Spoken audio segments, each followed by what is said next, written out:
set for Sunday with an earlier face-off at 2 o'clock. You can join WGR Sal Capaccio at Brightsmith Brewing on Niagara Street in downtown Buffalo. For Game 4 of the Buffalo Hockey Playoffs, Buffalo versus Boston, puck drop at 2 p.m. again. Watch every hit, every goal with tons of screens. Enjoy $5 drafts, half off select appetizers, and $5 slap shots when the Sabres score. DJ Brando will also be there, so grab your crew and let's go Buffalo. See you at Brightsmith Brewing this Sunday on Niagara Street. The NFL draft saw Indiana quarterback Fernando Mendoza go first overall to the Raiders. The night was defined by a heavy focus in the trenches with 9 offensive linemen selected. The Bills ended up trading back to the Texans, Patriots, and then with the Titans for a plethora of later picks out of the first round. Continues tonight, starting at 7 o'clock. Join us in the fight against cancer by riding with the WGR Ride for Roswell team on Saturday, June 27th. When you sign up, you'll get a rider gift from WGR and Tom's Pro Bike on Walden Avenue in Lancaster. Plus, at the event, stop by our table and scan the QR code for a chance to win a $1,000 gift card to Tom's Pro Bike. Visit WGR550.com. That's your Paddock Chevrolet Sports Update. Paddock Chevrolet with you for the extra mile since 1935. I'm Joe Cali for Western New York's Voice of the Fan, WGR.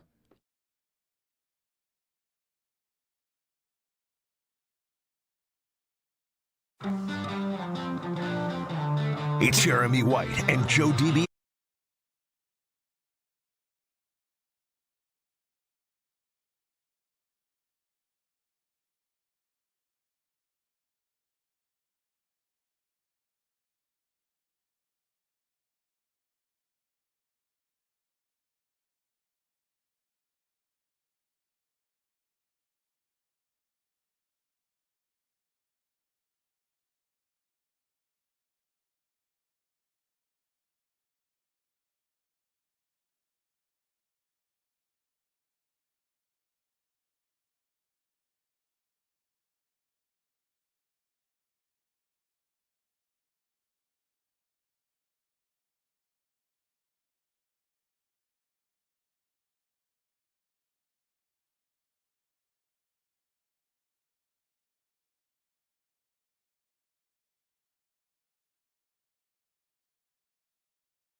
Hey, everybody. I hear one line from the movie Draft Day, and I just can't not laugh. I've not seen Draft Day. I want my picks back, Kevin Costner.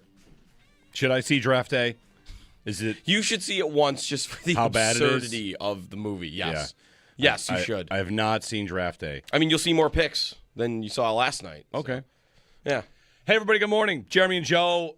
Listen, the good news is the Bills kind of got out of the way for us to talk about the Sabres and their huge win last night in Boston.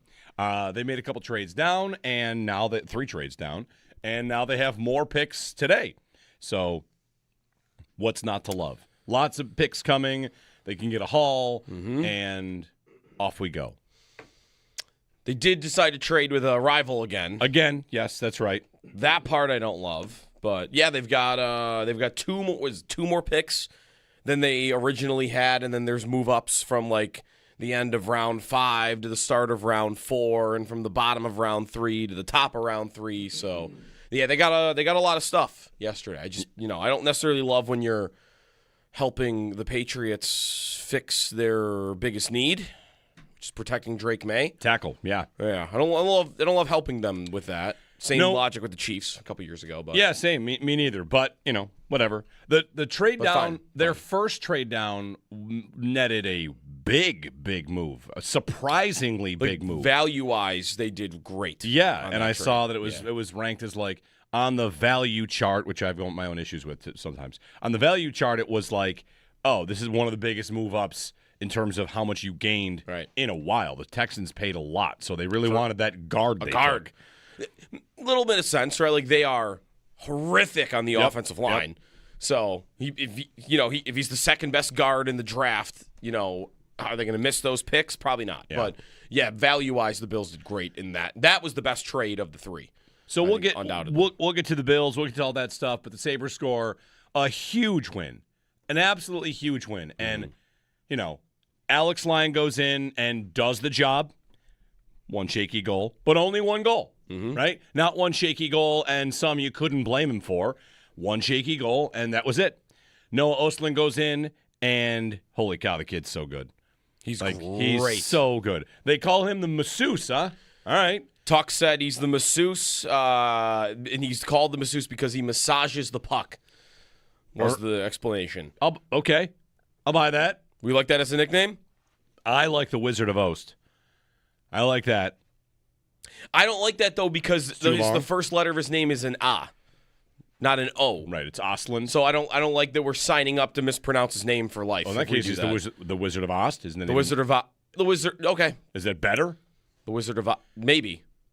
Although I like a play on that in some way, shape, or form. He deserves the umlaut on his jersey, by the way, after last night. Put the 2 dots above the O. yeah, like getting a Buckeye in your helmet at Ohio State. Yes. Like, all right, you've earned your umlaut. Spell the man's name right after that game. I don't think they're giving the belt out anymore in the locker room, are they? They're just They're giving doing out they're giving out a sword, and they have the belt, a belt and a sword. There was a sword? Yeah, there's I a didn't sword. see that. I thought they were 'Cause- just doing the puck in the wheel of no. that they're doing. Lion had the sword last night. I watched the video. They gave. Wow, that's they- dangerous because he's the guy who got the sword banned early in the season when he was like, Well, they gave it messing back to around him. with it. All right. What a night. We had a great time at our watch party at Brightsmith. Thanks to everyone that came out. Huge crowd watching the Sabres game. It was, they got down 1-0, which they've done in every game this series. Yep. And came back and won. And they won on, great shifts. The Tuck goal is a great shift from Tuck. Mm-hmm. The empty netter is not the same as any empty netters. I thought from the jump, from the start of the game, the Sabres looked like the better team. It was right back to game 1 where you're watching and you're thinking, okay, the team in the white and blue and gold is definitely better than the team in the black. You can see it throughout. The whole game, they were the better team. And this time it just didn't take until 4 minutes left in the game to finally see them get on top. It was the third period, but they were the better team. They had better chances. Their expected goals was higher. So, like, at 5-on-5 and in all situations, like, they were the better team. Expected goals go 3.8 to 2.5. At even strength, Boston had, like, less than 1 expected goal. I thought the Sabres were great. They looked calm, composed. I thought in goal, Lion was a little bit, but he did the job. He made some big saves. He did. And, there is a point to be made about bouncing back after you've let in a soft one, right? Like, Luukkonen the previous game, I know that is, like, way softer. Like, it is Way the softer. ultimate in terms of soft goals, but he did not respond well after he let that goal in. Lion, is he more fired up after he lets that goal in? Like, Tuck mentioned yesterday after the game that you hear him jawing and you hear him like talking throughout the entire game. And I just feel like that's a guy that, all right, I'm good. I let in a goal I should not have, and I'm good. And he made a lot of big saves in the third period, and I loved his game. You're right. The expected goals, he almost doesn't even come out like really more positively than what you would have expected because he let in a goal he shouldn't have. But yeah, I thought he played really well. Ostlund is just such a good player. He is so silky. The skating, the vision, defense, shooting. Like, I just feel like he has every tool in the shed. And last night he's playing center, which it is his natural position. He even spoke about earlier this season when he went to wing. He never really played wing before. Like, he's always been a center. So he's a center. But when's the last time he was a center for them? Was it like December? He hasn't done it for a long time. He had been riding on the wing with Norris for a while. And for him to go like, all right, I'm just going to go right back to center. Haven't done it in months. And it's a playoff game, and I've never played in a playoff game before. And for him to look like he might have been the best player on the ice was super impressive. He was great. I mean, he's going to be a top 2 center for them for 10 years. Yep. If he looks like what he has this year and what he did last night. How about walking into your first playoff game off of an injury where you've missed some time on the road and picking up a goal and an assist? Yeah. I mean, the goal's an empty netter, but it's not any old empty netter. It's just it's smart. Everything he does, like hockey IQ. When he was drafted, was hockey IQ like a big thing on him? Because Not that I remember. It sure looks like he's got real big hockey IQ. Definitely. Like, he reads plays. He's just like, He makes smart passes. Yeah. Oh, how many players? There are a lot of players that would have just got to that puck first. It's a great job for him to beat out the icing because it's going to be icing if he doesn't get there. How many players are just going to whack at that puck the second it comes off the wall? And you might score on that. You might not score on that. But for him to say, yeah, better play here is to kind of use my back to post up and spin and shoot it. That's the better play. Yeah. And to have the patience to do that, I mean, he has the patience also on the Byram goal, right? Like, he's just like waiting, pass lane, open up. There it is, bang, and Byram scores on it. Which, by the way, did you watch Swayman on that goal by Byram? He is death-staring James Higgins, his rookie. Sabres got their rookie, Oslin, playing amazing all night. And I don't know, Higgins had a bad night, but his goaltender was death-staring him after Byram scored that goal. Like you just screened me on that. I did not... Maybe he wasn't going to get to that puck anyway, but he was not happy. But I agree with you. Like, I thought the Sabres were far and away the better team. That is what it should look like. Yep. They had the lead in the third period. And if there was no score bug up there and you had just turned the game on, you would have thought the Sabres were trailing in that game because they had the puck the whole third period while they were winning the game. Total opposite of what Boston was complaining about in game one. They were complaining about Bruins had the lead and they went into prevent mode. Back it up, let them come at us. Let's just, play conservative, and they gave it up. And the Sabres last night had the lead and just kept going. It's like, we're going to keep coming at you. We're going to keep spending time in the offensive zone because every second we spend in the offensive zone, you can't attack us. They were just a real impressive night by the Sabres. I was getting nervous again because they had looked impressive and they weren't winning by the third period. And it was going to be a complex, right? We were going to get a complex. Oh, for sure. And it's funny, like, this is how series go, right? You feel top of the world and you feel like lower than whale bleep. They win game one, and I think, like, oh, all right, good news. Swayman won't be in their heads. And then in game two, it looked like Swayman might be in their heads. Now they win game three, and the way they do it is they beat him twice, whether the first one was a screen or Tuck was just work. But whatever. Like, he has not, to me, looked to be some sort of immortal being you can't beat. He's definitely good. Like, you can see that. We were at the draft party last night, and what I said to Owen was, this guy is a black hole. He just hoovers up everything. Everything is calm for him. Everything is in control. And, they got a couple chances. They hit a couple of posts. And what the Sabres are also doing to Swayman is, if I could use like a soccer term, it's crowd the keeper. They are all over him. And he even talked about it in postgame. And Sturm talked about it too, how the Bruins do not appreciate how much Swayman is getting hit and getting bumped. Zucker flat out tomahawked him in the chest trying to get a rebound, right? And that led to a scoring chance. Oh, I missed that. What was that on? Oh, yeah. It was the one. With his stick? It's the one where Dahlin looked like he should have shot into an empty net, instead passed it to Tage, who shot it into three bodies. Okay. There's a big scramble around the net, and that all comes from Zucker, like a slap shot to the spoked B on Swayman's chest. So they are getting after him, and I don't know if that's going to rattle him or lock him in or whatever, but hey, they're doing the job. They're crowding the keeper. They're making sure he's getting bumped a lot, and that is a big message from Boston after the game that they don't appreciate it. Yeah. Yeah, 2 of the 3 games I've really liked their play. I think I liked their play last night, though, the most. Me too. I think it was their best game. Yeah, I thought they were great. They were fast, too. Like, it didn't look like the Bruins were able to stifle them, like clog the zone. Like, I felt like every time the Sabres wanted to skate through with speed, McLeod, who I've been hard on for like more than a month now, like I've not liked him down the stretch of this season. I thought he was fantastic last night because every time McLeod wanted to enter the zone, all he had to do was just have a little bit of speed and he was going to get in there. And other guys were doing it too. But I would love to see numbers on that. Was McLeod like 10 for 10 on zone entries last night? And that's usually a thing they struggle at. He's a little better at it, but I just didn't feel like the Bruins had anything for them in their transition game, cross-ice passes.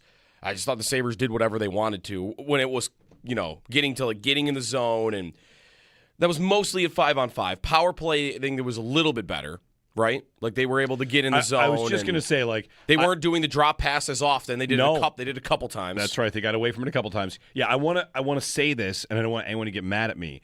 I do think the power play showed signs of improvement. It looked better. It definitely looked better. It looked like a power play that hold on, that won't go 0 for 30 from here. The last 6 power plays to me, they look like a power play that could go 0 for 30. The last 3 from last night or whatever, I feel like, that might be a 3 for 30 power play. What are they at now? 0 for 35 or what more than that. How many were there last night? There were 5. Okay, 0 for 36. Sabres were 0 for 5 and the Bruins were 0 for 6. I do think the Sabres power play was it the better unit last night? Was it close? The Bruins, they move the puck way better than the Sabres do on the power play. They do. They sling it around, and they don't often shoot, but they do sling it around. Yeah, they have to be pretty. I mean, their power play. Maybe really what I'm thinking about is the Dahlin penalty. The power play they have after the Dahlin penalty. Tough penalty. That was a brutal penalty. Brutal penalty. That was their worst power play of the night. The Bruins, they couldn't get set up. That was the one time they really couldn't move the puck around. They were able to do it more so, I think, on the Tage penalty right after.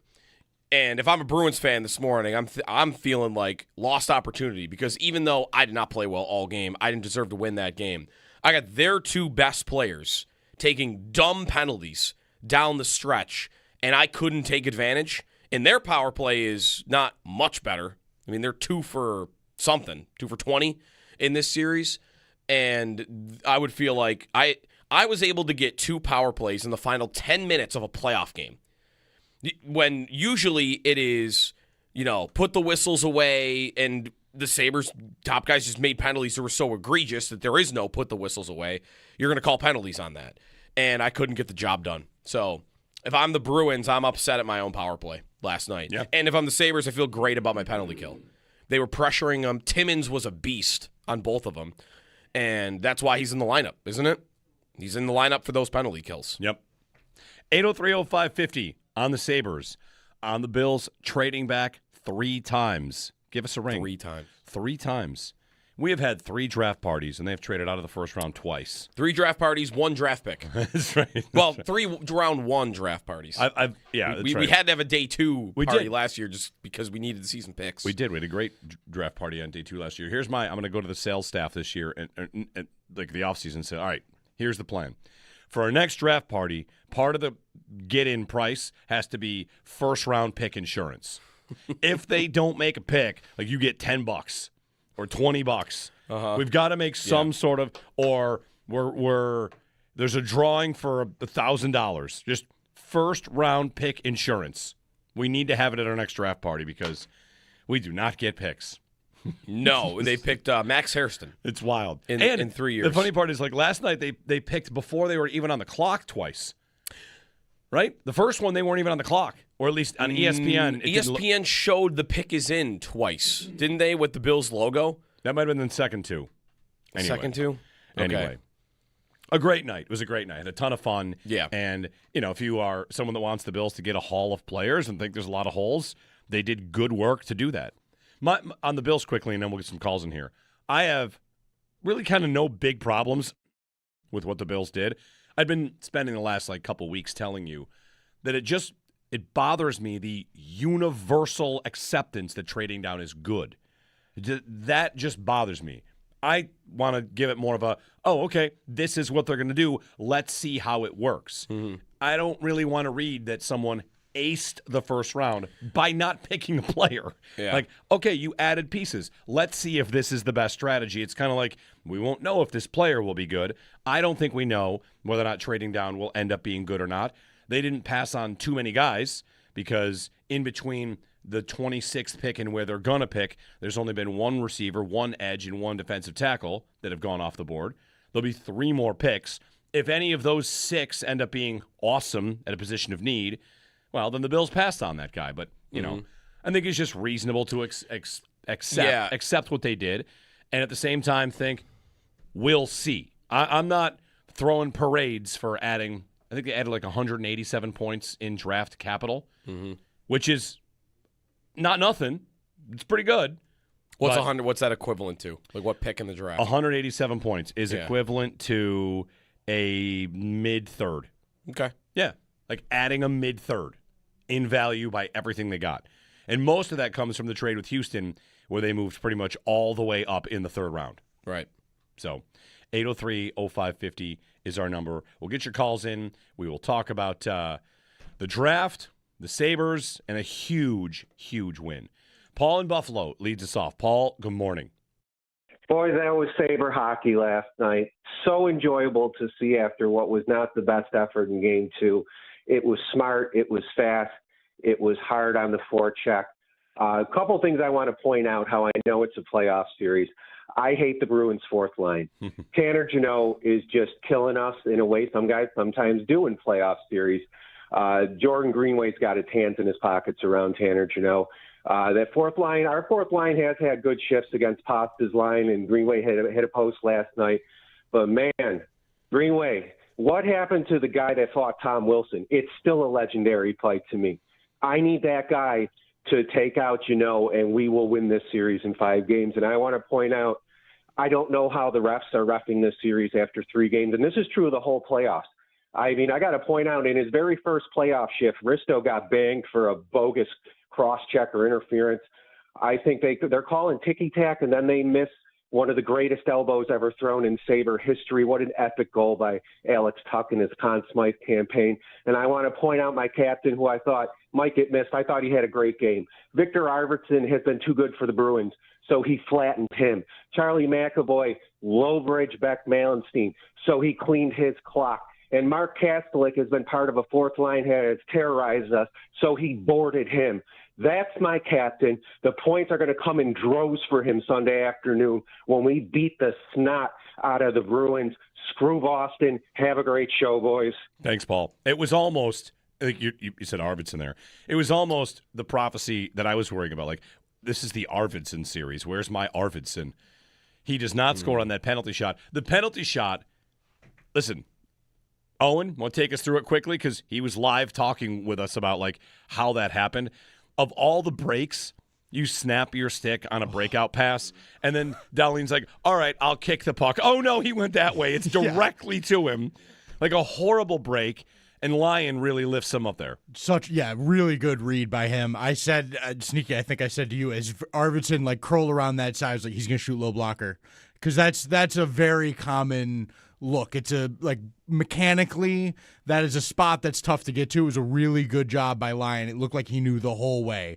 He's going to look to try and beat me on the blocker side here, and I'm just going to be You got a piece of it. He was on top of it. He got a piece of it. It's all you need. It was really, really huge. It's a huge moment. It keeps it 1-0. I mean, like at 2-0, we're all going to probably feel like it's over. Sturm even said last night, like, that was a big moment. The bench wasn't the same after that. And, like, that is... Yeah. That is the job of the goalie. That's like, right. If you want to talk about impacting a game, like stopping not only are you stopping the penalty shot, which is it's going to go in 4 out of every 10 times. So that's a really high danger save. You're also deflating the other team. That is huge. When you can do that to the other team as the goaltender, it's a big advantage. And I thought Lyon really did a great job last night. And I was really impressed with his ability, especially after giving up a softie, to just, I'm good. I'm going to just cruise through and not give another one up. That's what I said the other night. Like, they needed from Luukkonen. You give up the bad one. All right, now you don't give up another one. Shut it down. And that's what Lyon did last night. And it was huge. He plays Game 4?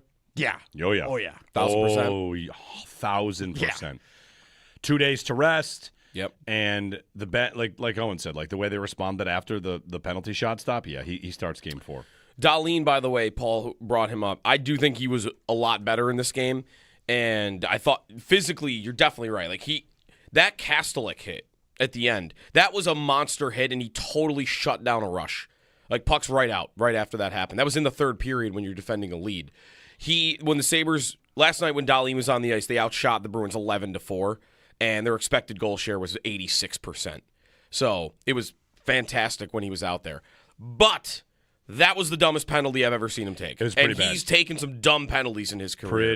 Pretty bad. Yep. He 100% tried to blast McAvoy away from the puck with like 7 minutes to go in a playoff game where you're up by 1. Did not like that. At all. But otherwise, I thought he was fantastic. We'll talk about it later, though, because late kills, like I always feel like there's a mindset watching as a fan of a late kill and Owen and I were talking about this last night too, like how he likes it as a goalie. So we'll get to it. Scoring chances for and against at 5-on-5, the Sabres doubled Boston up 18-9. Like, you do that for the series, and as long as you either get some power play help or saves, or both, you'll be fine. Last night they got the saves, and they scored. Not on the power play, though. Sal at 7. We'll check in with Paul as well. The Bills did not make a pick. They will draft 35th and 69th as well. So, not bad. 66th. Sorry. They moved up Yep. one of those other trade-ups from 6.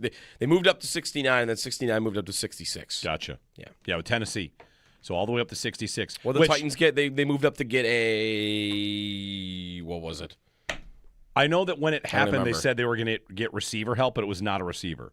No, well, they had done that earlier in the night. Right. Carnell Tate at 4. Had he been mocked that high? Sure. I don't remember him being mocked I saw that him, high. he was at 5th all over the place. Yeah. Arizona made an absolute what a horrible decision for Arizona. Hilarious. Keldrick Falk, edge rusher. Yes, that's what it was. So, listen, if you wanted a premier edge, there were 2 guys. We can talk about how the draft went right before the Bills. I think it's possible that the 4 picks before the Bills all could have been their pick at 26. That's Akeem Mesidor, edge. Yep, Miami. Malachi Lawrence, edge. Casey Concepcion, receiver. And Dylan Thieneman at safety. Like, all 4 of those guys could have been a Bills pick at 26. It didn't feel like to me there was a run to the podium guy. And I was wondering, I thought Concepcion would have been that. He's gone. I thought I was Thieneman really could have been wondering if Thieneman would have been that. I wonder if Malachi Lawrence would have been that or Akeem Mesidor would have been that. Maybe. Because You know. Thieneman wasn't supposed to be there. Like, he had been, I mean, if you trust the mock draft, or like just read enough of the mock drafts, he was going in the teens. Minnesota. Everybody put him in Minnesota. Right. So for him to still be sitting there at 25 was very surprising. Yeah. 803-0550. On the draft, on the Sabres, give us a ring. Happy Friday. If you're tired, you're not alone. We are too. We're here. But we made it, and we're in it together. So game 4 on the way. Round 2 and 3 of the draft tonight. We have a whole new group of players to talk about because of that 66th pick. Players that were not really on the radar because of the big gap between 26 and 91. All of a sudden, like, the doors are open for a lot of players. So we'll chat about it with you. Maybe we'll run a mock draft of ourselves. It's 803-0550. Jeremy and Joe here on WGR. A great night. It was a great night. A ton of fun. Yeah. And, you know, if you are someone that wants the Bills to get a haul of players and think there's a lot of holes, they did good work to do that. On the Bills quickly, and then we'll get some calls in here. I have really kind of no big problems with what the Bills did. I've been spending the last, couple weeks telling you that it bothers me, the universal acceptance that trading down is good. That just bothers me. I want to give it more of a, okay, this is what they're going to do. Let's see how it works. Mm-hmm. I don't really want to read that someone aced the first round by not picking a player. Yeah. Okay, you added pieces. Let's see if this is the best strategy. It's kind of like, we won't know if this player will be good. I don't think we know whether or not trading down will end up being good or not. They didn't pass on too many guys because in between the 26th pick and where they're going to pick, there's only been 1 receiver, 1 edge, and 1 defensive tackle that have gone off the board. There'll be 3 more picks. If any of those 6 end up being awesome at a position of need, well, then the Bills passed on that guy. But, you know, I think it's just reasonable to accept what they did. And at the same time think, we'll see. I'm not throwing parades for adding, I think they added 187 points in draft capital, which is not nothing. It's pretty good. What's 100? What's that equivalent to? What pick in the draft? 187 points is equivalent to a mid-third. Okay. Yeah, adding a mid-third in value by everything they got. And most of that comes from the trade with Houston, where they moved pretty much all the way up in the 3rd round. Watching the Sabres game, it was, they got down 1-0, which they've done in every game this series. Yep. And came back and won. And they won on, great shifts. The Tuck goal is a great shift from Tuck. Mm-hmm. The empty netter is not the same as any empty netters. I thought from the jump, from the start of the game, the Sabres looked like the better team. It was right back to game one where you're watching and you're thinking, okay, the team in the white and blue and gold is definitely better than the team in the black. You can see it throughout. The whole game, they were the better team. And this time, it just didn't take until 4 minutes left in the game to finally see them get on top. It was the third period, but they were the better team. They had better chances. Their expected goals was higher. So, like, at 5-on-5 and in all situations, like, they were the better team. Expected goals go 3.8 to 2.5. At even strength, Boston had, like, less than 1 expected goal. I thought the Sabres were great. They looked calm, composed. I thought in goal, Lyon was a little bit, but he did the job. He made some big saves. He did. And, there is a point to be made about bouncing back after you've let in a soft one, right? Like, Luukkonen the previous game, I know that is, like, way softer. Like, it is the ultimate in terms of soft goals, but he did not respond well after he let that goal in.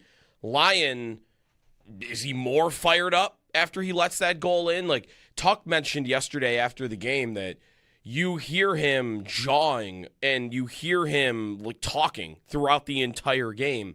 And I just feel like that's a guy that, all right, I'm good. I let in a goal I should not have, and I'm good. And he made a lot of big saves in the third period, and I loved his game. You're right. The expected goals, he almost doesn't even come out, like, really more positively than what you would have expected because he let in a goal he shouldn't have. But, yeah, I thought he played really well. Ostlund is just such a good player. He is so silky. The skating, the vision, defense, shooting. Like, I just feel like he has every tool in the shed. And last night he's playing center, which it is his natural position. He even spoke about earlier this season when he went to wing. He never really played wing before. Like, he's always been a center. So he's a center. But when's the last time he was a center for them? Was it, like, December? He hasn't done it for a long time. He had been riding on the wing with Norris for a while. And for him to go, like, all right, I'm just going to go right back to center. Haven't done it in months. And it's a playoff game, and I've never played in a playoff game before. And for him to look like he might have been the best player on the ice was super impressive. He was great.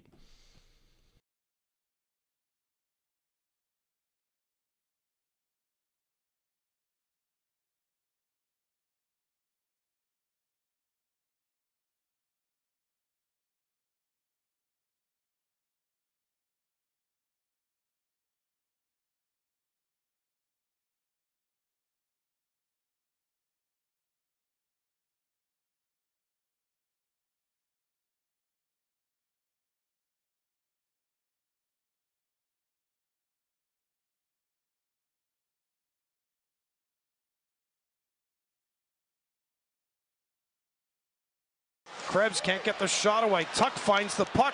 Scores! Oh my goodness, Alex Tuck picks up the loose puck and he rips it home, and the Sabres have stormed back on the road to take a 2-1 lead in period number 3. The Sabres take Game 3, defeating the Bruins 3-1. The series now 2-1. Alex Tuck, Bo Byram, and Noah Ostlund were the goal scorers, and Alex Lyon allowed 1 goal on 25 shots. Game 4 is set for Sunday with face-off at 2 o'clock. You can join WGR Sal Capaccio at Brightsmith Brewing on Niagara Street in downtown Buffalo again this Sunday for Game 4 of the Buffalo Bruins series. Puck drop at 2 p.m. Watch every hit, every goal with tons of screens. Enjoy $5 drafts, half off select appetizers, $5 slap shots when the Sabres score. DJ Brando will also be there. So grab your crew and let's go Buffalo. See you at Brightsmith Brewing this Sunday on Niagara Street. The NFL draft saw Indiana quarterback Fernando Mendoza go number 1 overall to the Raiders. The night was defined by a heavy focus on the trenches. 9 offensive linemen selected. The Bills traded back to the Texans, Patriots, and with the Titans for a plethora of picks later out of the first round. Continues tonight, starting at 7 o'clock for round 2. Every mile tells a story. Help us celebrate those who make the Ride for Roswell a success. Whether you ride, volunteer, or donate, you are making a difference. Share your story of why you take part in the Ride for Roswell and tag RFR 2026 for a chance to be featured. That's your Paddock Chevrolet sports headlines. Paddock Chevrolet, with you for the extra mile since 1935. I'm Joe Cali for Western New York's Voice of the Fan, WGR.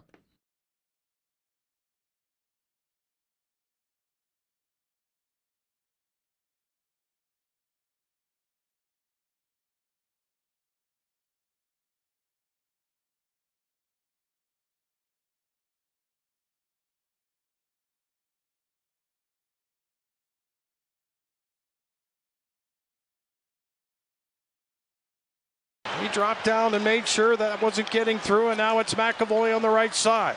He'll drop it for Arvidsson, bumped off the puck. Here's Pasternak, far circle, save made by Lyon. Oh, that was off the left pad as he was going the other direction. All right. No one's going to like this suggestion, but I think it hits better. When Lyon makes the save, instead of a lion roar, they should play that elephant. That elephant is, trumpeting in salute of the lion. I like that. The sound is just a little bit better. I would just play this song. I think they do. Although they after he makes a save. Maybe they can't clip play out a 10-second piece. There's the Lion King cam. So that's the they were chanting Lion at the game last night. By the way, good morning, Jeremy and Joe. So that's one of the Firth moments of the game. Brought to you by Firth Jewelers. For the moments in your life, go forth to Firth. It happened again where you go on the road and no one's given up a goal yet, and they're chanting Alex Lyon's name. Mm-hmm. It is just kind of funny to me chanting a goalie's name who hasn't given up goals. If you didn't know about it, are you rooting for him? Mm-hmm. It's just the tone is the only thing different than if you were actually cheering to root him on. Anyway, there was a tweet, wasn't there, about Sabre fans in the crowd last night? I thought I heard a "Let's Go Buffalo." And then by the second or third one, it turned into Let's Go Bruins, the kind where, sometimes you'll hear Go Leafs Go in the arena, and then Buffalo fans will try to, take it over. Yeah. I thought I heard Let's Go Buffalo in Boston last night, and I saw one Boston area reporter shocked at the number of Sabres fans that were in that building. Yeah. So, I mean, listen, the secondary market, there were a lot more tickets available in Boston, and the prices were a little lower, so... I mean, it's not a bad idea, is it? A fourth or a third of what you would have to spend on SchmubHub here to go to a game. Just take a quick drive to Boston. It's a good time of year to go to Boston, isn't it? April? Sure. There's cherry blossoms, presumably, if they have cherry trees. I don't know if they're a cherry blossom city, are they? And all they have to have is the trees. Well, sure, yeah. It's not the place I think of for it. No, Washington. That doesn't mean they don't have it. Washington, right? D.C. is big for that. Yes, yeah. I've been there for it. They have. It's also, though, the busiest place I've ever seen. When I was leaving, whatever that area is, the in mall. Front of it's not the mall. It's like the National Mall. Well, how big is the National Mall? Huge. Okay, the National Mall is not just the area around the Washington Monument, because this is the place where the cherry blossoms are is in front of, I don't remember which memorial, the Jefferson Memorial. In the Lincoln, also, I think, on the walkway there. Yeah, that's all the National That's Mall. all. Okay, all of that is. A lot of it is. The draft last night in Pittsburgh. The story they're mad today. The story out of Pittsburgh is they are on the phone with Mackay Lemon telling him, we are going to take you next. It's the 20th pick on the clock. Yeah. The Cowboys. The Steelers are up next. The Steelers are on the phone with Mackay Lemon. Mackay Lemon has confirmed this story. The Steelers are, we're going to take you. We're going to take you. And the Steelers, hosting the draft, are ready to walk out their new wide receiver that fell farther than he should. And here we go. And the Eagles jumped in front of him and took Mackay Lemon, and the Steelers took a tackle. Right. It's fine to take a tackle, but you had this whole plan, and your cross-state rival walked into your building on draft night and said, nope. Yeah. That's pretty funny. What are the Cowboys doing with that trade? They did this a couple of years ago where they let this is a little bit of the Bills and what they've done with a trade down with the Chiefs and now with the Patriots, although I guess it's gone worse for Dallas because they traded down with the Eagles a couple of years ago and allowed them to come up and get Devontae Smith. And how's that gone? He's great. You let him get him. And now you let your biggest rival, your biggest competition, come up and get a super talented receiver that is going to replace, I think target-wise at least, a lot of A.J. Brown's numbers. They added they added a fifth to do that? Like, how is that worth it? I would trade a fifth if I'm the Cowboys, to not let the Eagles get what they want. And, like, here you go. Like 3 years after, they did the same thing and let them get another great receiver. We'll just do it again. I do think the Cowboys had a pretty good night actually drafting. Yeah, because they got Malachi Lawrence and Caleb Downs. Yeah, Caleb Downs is a great pick. 11th pick for them. Yeah. 8030550. On the draft, if you want it, we'll get more into that with Sal coming up at 7. And the Bills will pick twice tonight, which we did not expect. Like, we thought they'd just have the 91st pick. Instead, they'll be the third team to pick, unless they trade down again, which maybe that's a conversation. They pick early in these rounds, too. I think it's the third pick in round 2, the second pick in round 3, and the first pick in round 4. Okay.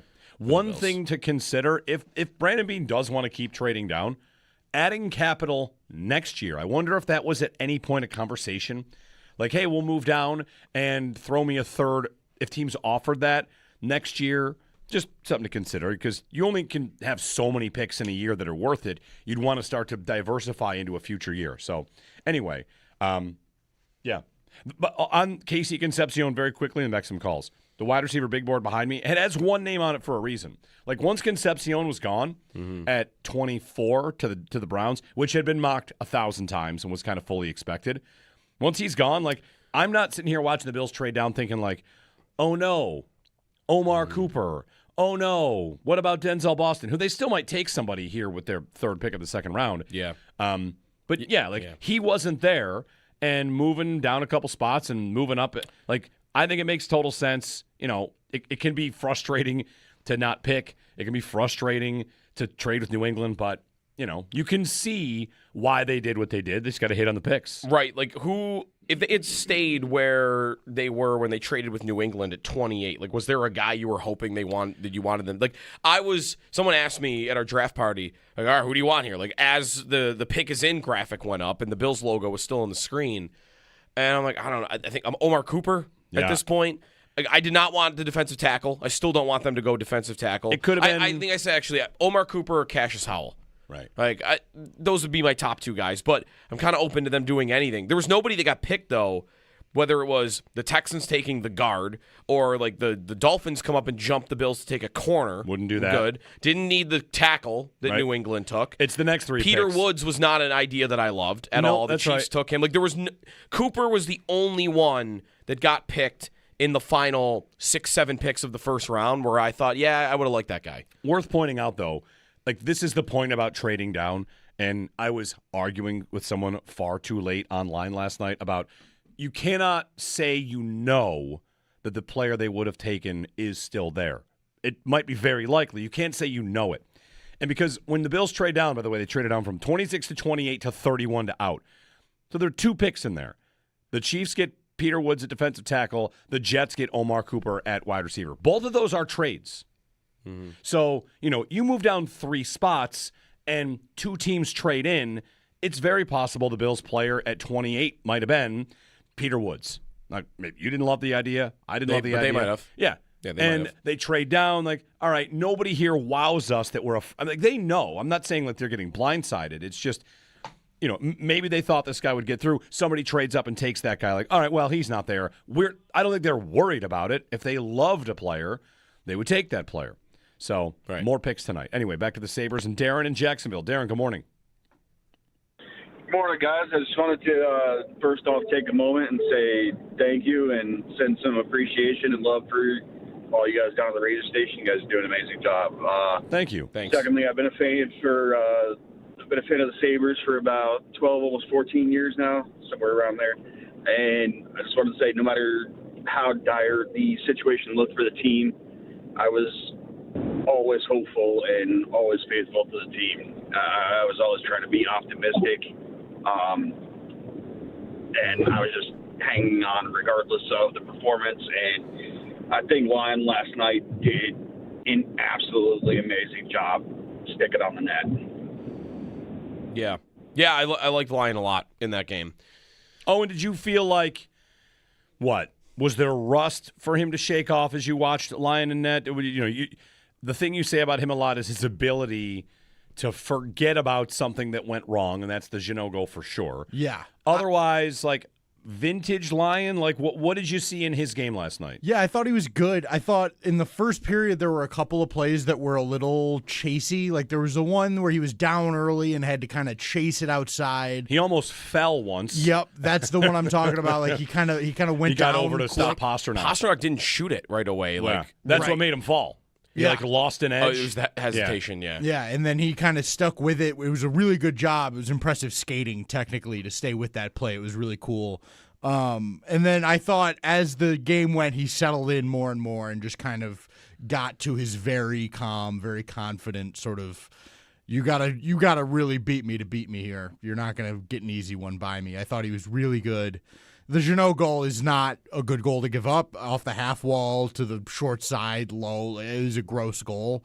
We were all pretty upset about that one when it happened. But like you said, his ability to have a little bit of a shaky start, give up a bad one, and still just, we're good. I'm going to head down. We're going to grind. And he talks about that. He's like, you got to love the grind of it and so that you can handle that.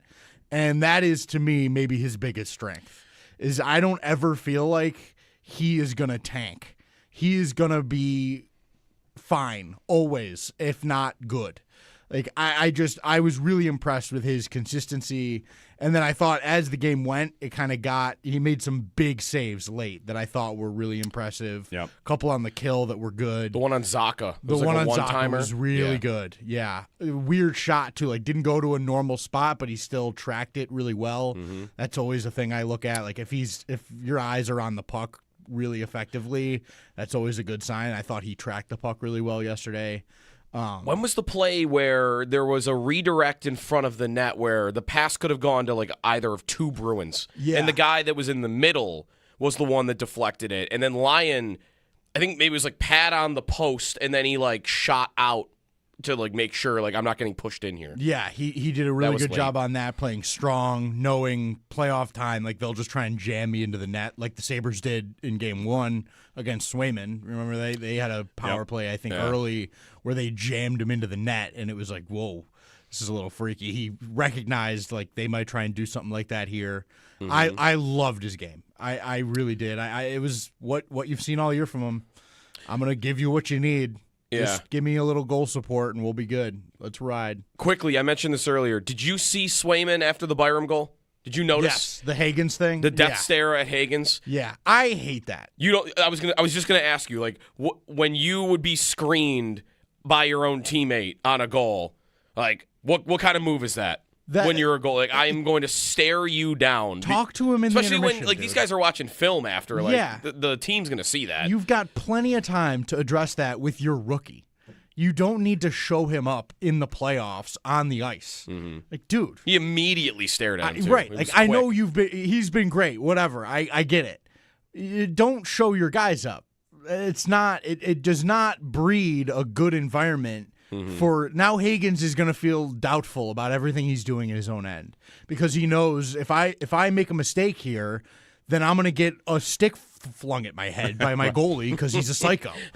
And like, he is a psycho, and that's good for a lot of reasons, but you can't. Not in that spot. The goalie death stare. Bad job. 8030550. I'm currently at sticktothemodel.com trading down as many times as possible. Oh, here we go. I can't wait to post what I get out of this draft. Sal at 7. The Bills will do some work tonight and into the weekend.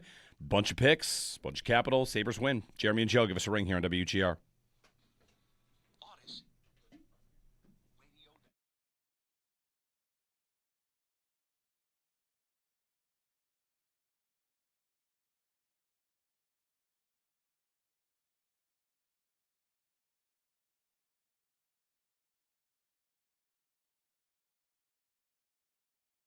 Power play, I think it was a little bit better, right? Like they were able to get in the zone. I was just going to say, like, they weren't doing the drop pass as often. They did they did a couple times. That's right. They got away from it a couple times. Yeah, I want to say this, and I don't want anyone to get mad at me. I do think the power play showed signs of improvement. It looked better. It definitely looked better. It looked like a power play that that won't go 0 for 30 from here. The last like 6 power plays to me, they look like a power play that could go 0 for 30. the last 3 from last night or whatever, I feel like, that might be a 3 for 30 power play. What are they at now? 0 for 35? Or what, more than that. How many were there last night? There were 5. Okay, 0 for 36. Sabres were 0 for 5, and the Bruins were 0 for 6.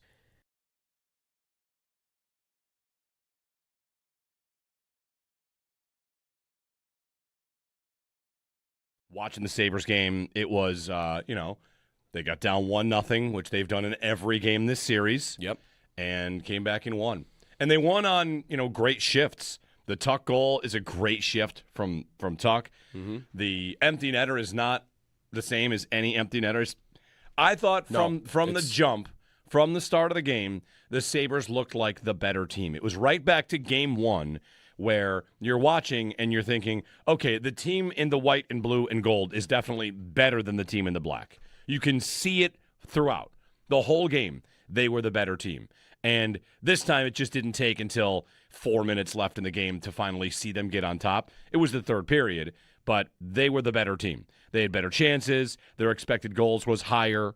So, at 5-on-5 and in all situations, they were the better team. Expected goals go 3.8 to 2.5. At even strength, Boston had, less than 1 expected goal.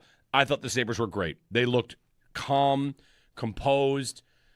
I thought in goal, Lyon was a little bit, but he did the job. He made some big saves. He did. And, there is a point to be made about bouncing back after you've let in a soft one, right?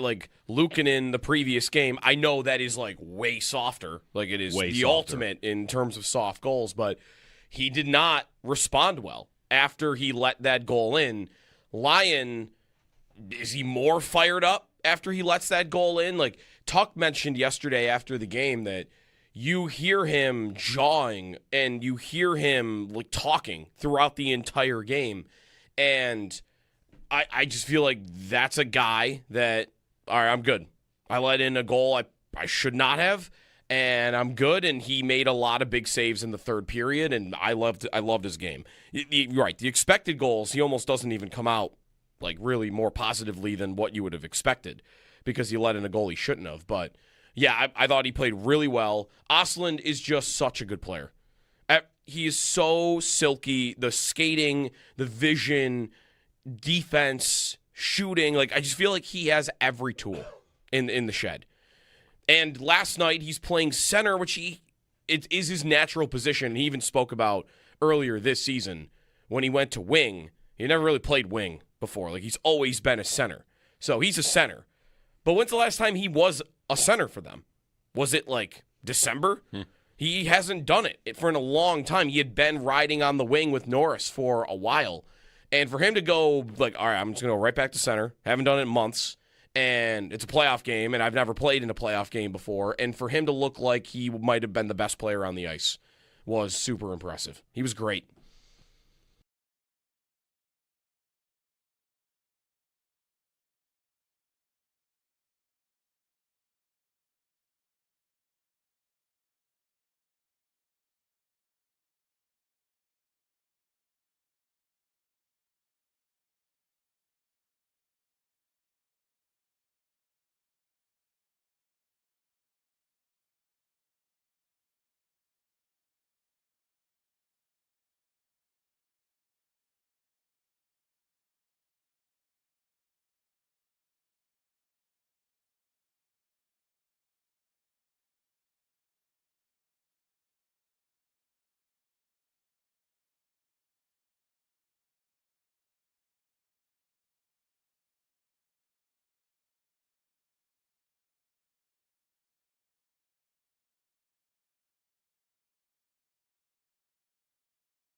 Hey, everybody, Jeremy and Joe. We're late to the break, but we'll get back to it with Sal Capaccio. Your phone calls as well. Sabres win. Noah Ostlund, an awesome playoff debut for him. Alex Lyon locks it up. They're up 2-1. Maybe win on Sunday, and a chance to clinch at home in Game 5.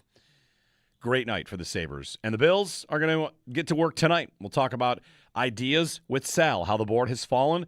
They pick third here in this second round. Could they trade down again? Stick with us. Jeremy and Joe on WGR.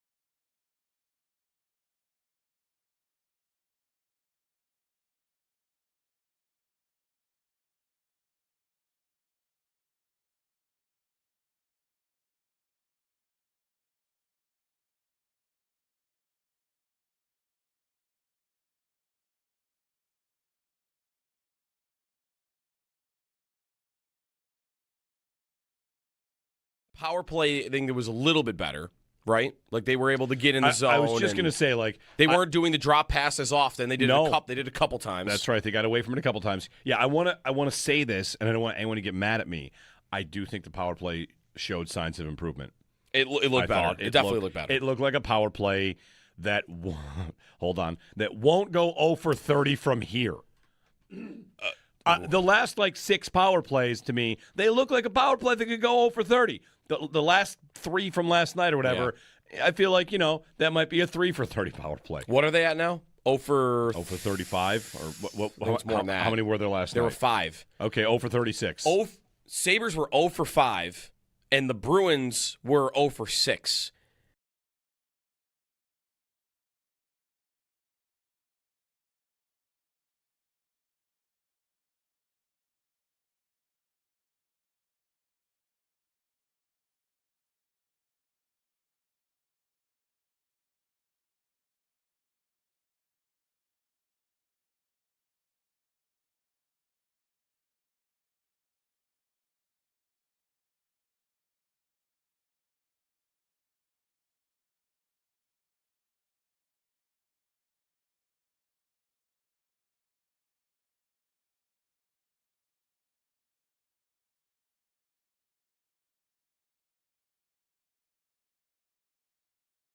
I liked Lyon a lot in that game.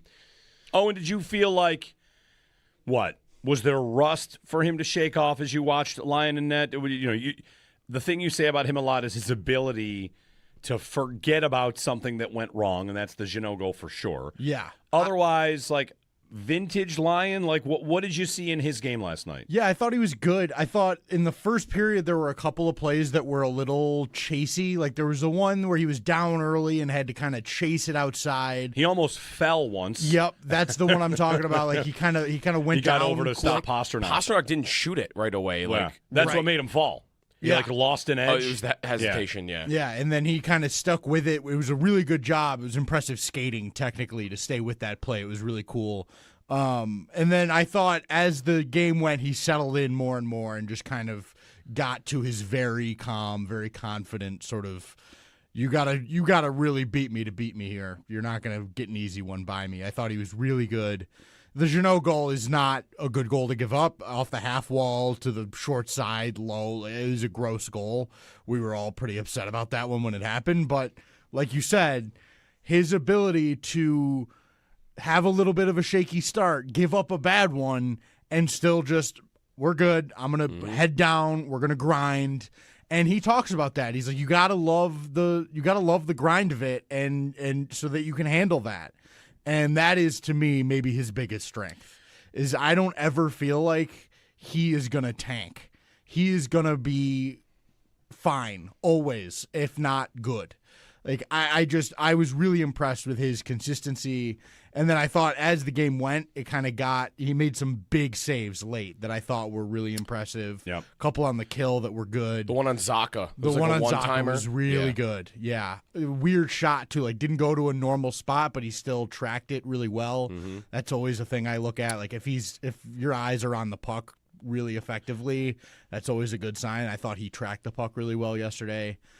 When was the play where there was a redirect in front of the net where the pass could have gone to either of two Bruins? Yeah. And the guy that was in the middle was the one that deflected it. And then Lyon, I think maybe it was like pad on the post, and then he like shot out to like make sure like I'm not getting pushed in here. Yeah, he did a really good late. job on that, playing strong, knowing playoff time, like they'll just try and jam me into the net like the Sabres did in game 1 against Swayman. Remember they had a power play, I think, early where they jammed him into the net, and it was like, whoa, this is a little freaky. He recognized like they might try and do something like that here.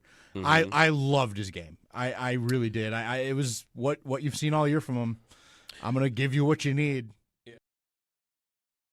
Krebs can't get the shot away. Tuck finds the puck. Scores! Oh my goodness, Alex Tuck picks up the loose puck and he rips it home, and the Sabres have stormed back on the road to take a 2-1 lead in period number 3.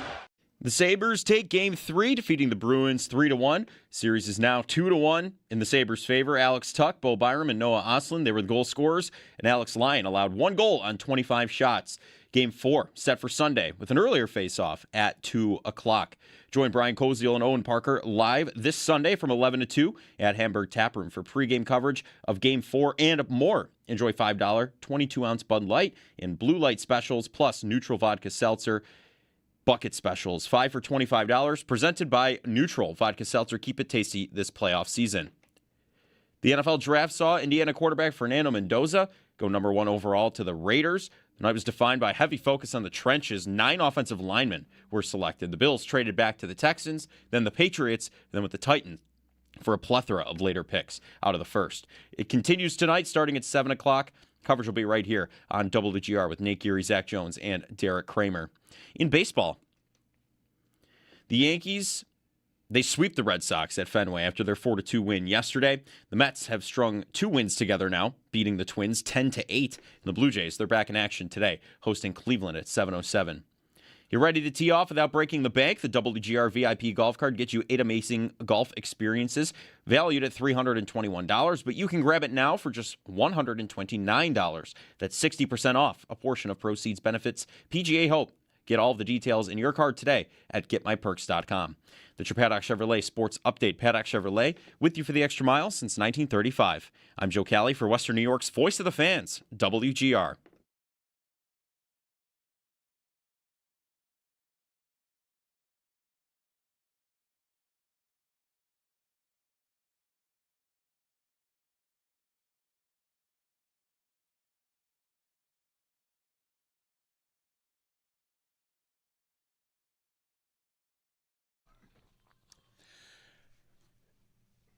Sal Capaccio, long night at One Bills Drive covering the draft, and Sal, no picks. But that's okay, because now today gets more exciting. You got more picks today and more picks on the weekend. And you still have the Sabres game to watch, which I saw they put on in the media room, right?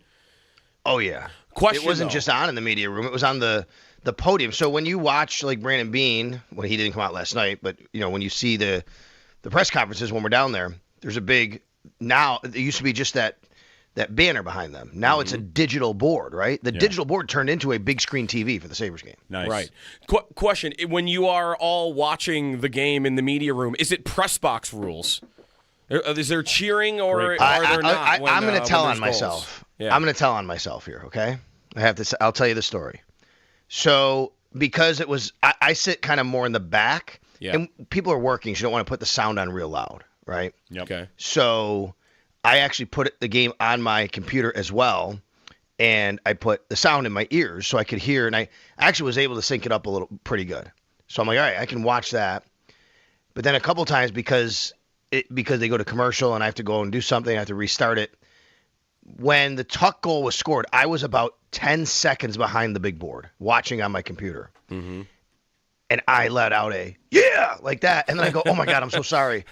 And everybody's looking around, and they kind of knew what was happening, and then Tuck scores.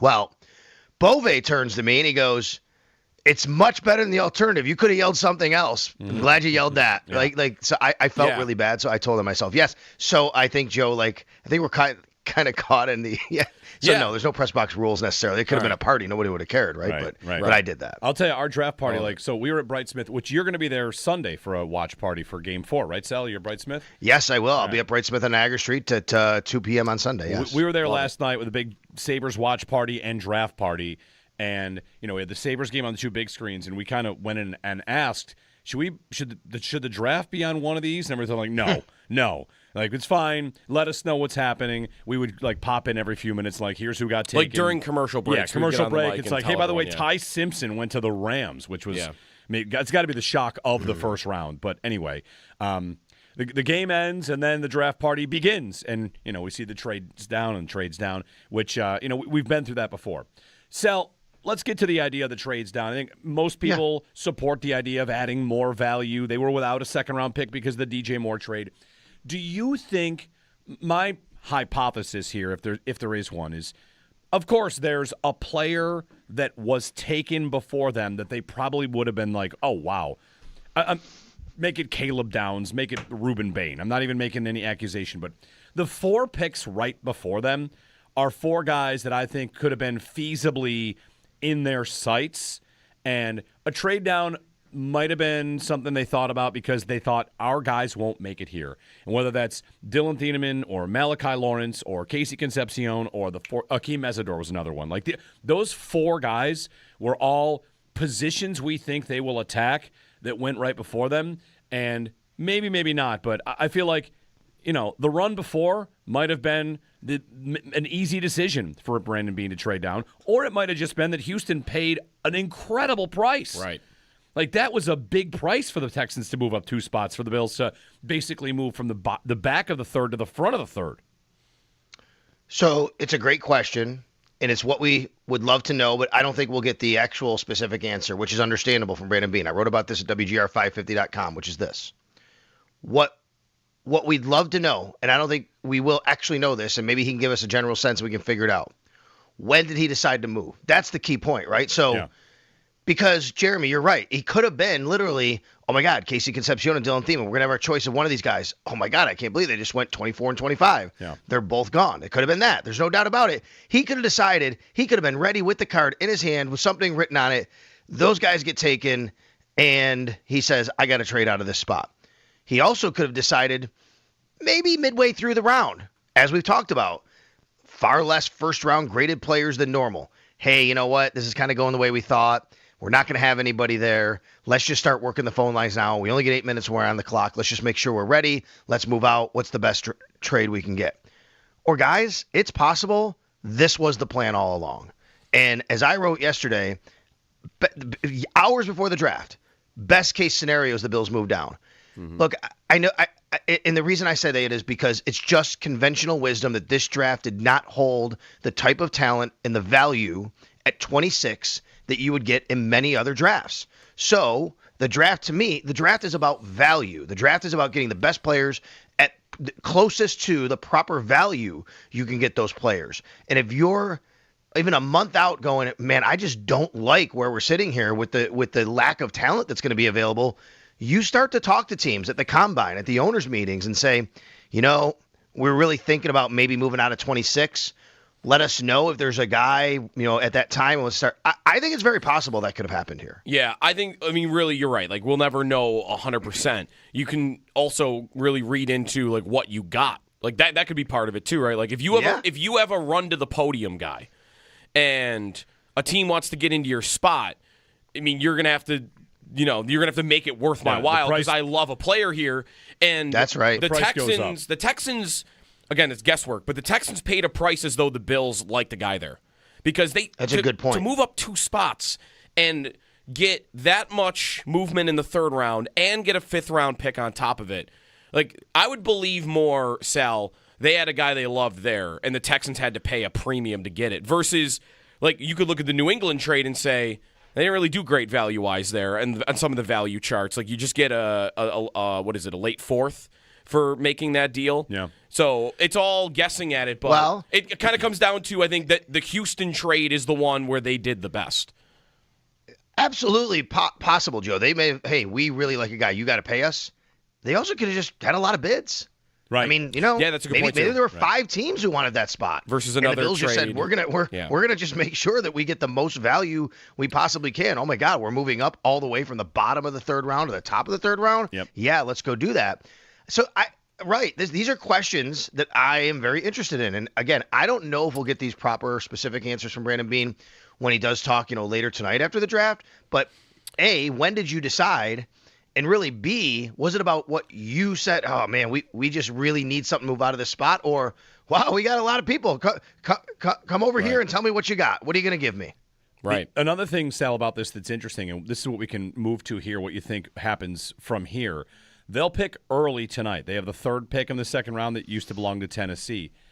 By adding the 69th and then moving it up to the 66th, the 66th pick, there are so many interesting players in this area that they did not live in before. They did not reside in the 60s. And I'm looking at their top 30 visits.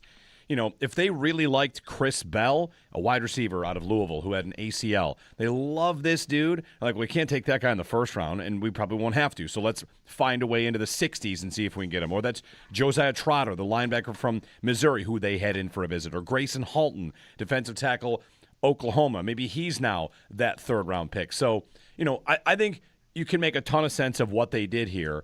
And by the time this is all over, we'll hear from Brandon Beane and hear what the justification on all this was. But they're going to add a lot of bodies, and especially for the defense and what they're going to try to make of it, it to me makes a ton of sense to kind of give Jim Leonard as many bodies as possible and, let it all fall where it falls. I don't know that every draft pick makes the team, but that's okay. Like, you're just trying to find the best guys to make the team.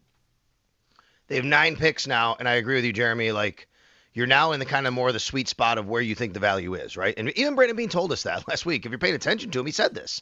He said, like, he thought that the best part of this draft was maybe early day 3, I think it was, or something like that. Okay, well, now, what did you do? You loaded up on early day 3. They have 3 fourth-rounders. One of them is the first pick of the 4th round. They're going to kick off Saturday as it stands right now. My sense is they're not done here. They're going to move more. I think that's probably a given, but I wouldn't be surprised, A, if they move out of 35 again. Maybe not. They probably take a player, but they could move out of 35 and move down. But, man, I am really, very confident at this point, considering the capital they're gaining, they're going to get back into day 2 tonight after they make 2 selections or in some capacity. I mean, honestly, I think the over-under on the picks tonight is 2.5.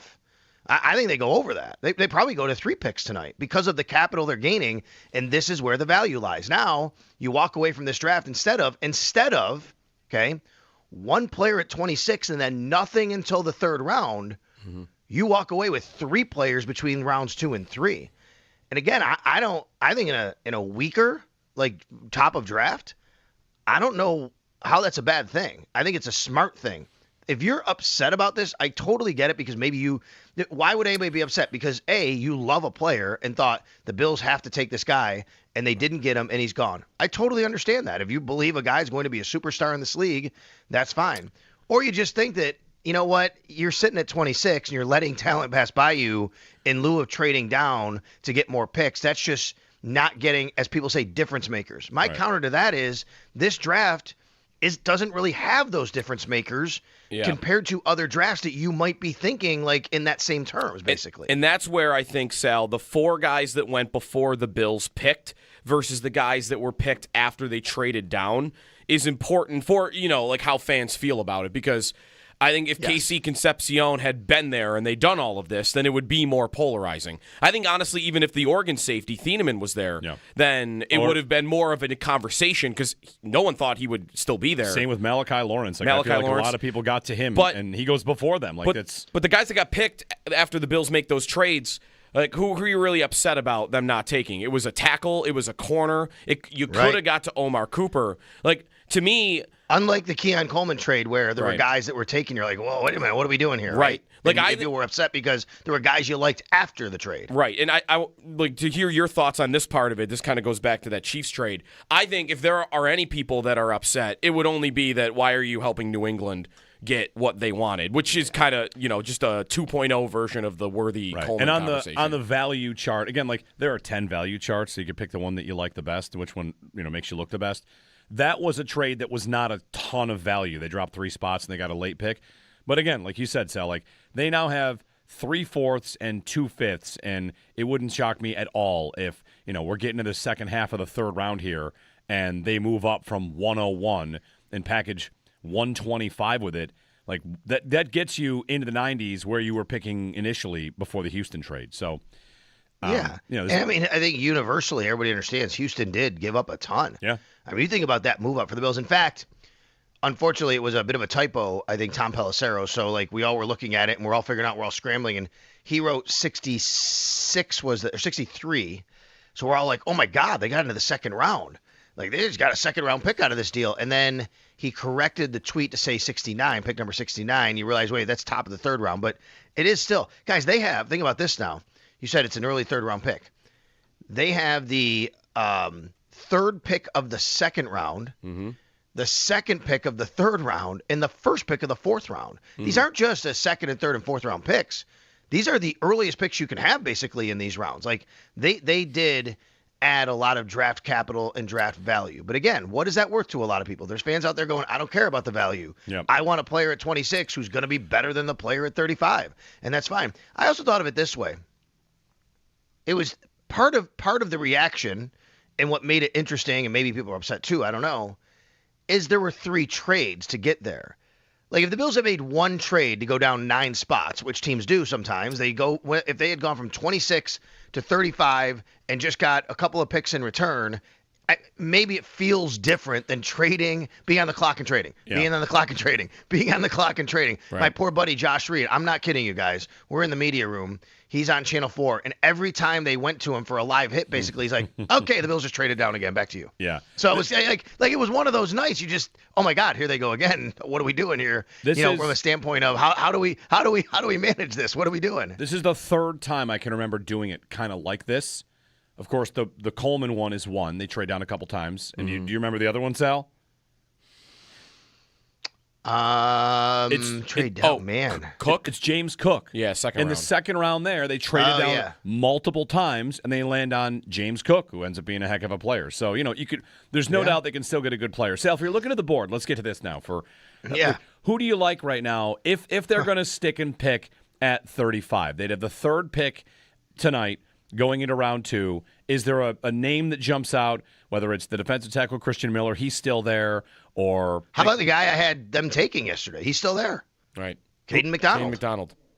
Defensive tackle, Ohio State, still there. Yeah, I mean, the guy that I had the Bills taking at 26 is still on the board. Like, if you want to get an idea of what, I think about where the value is in this draft, yeah, I mean, when you got down into the 20s, I mean, just kind of throw some piece of paper in the air, see where they fall, and that's who you get. There's not that much of a difference. And I had Caden McDonald at 26, but also recognizing and saying the best thing in this draft is move down.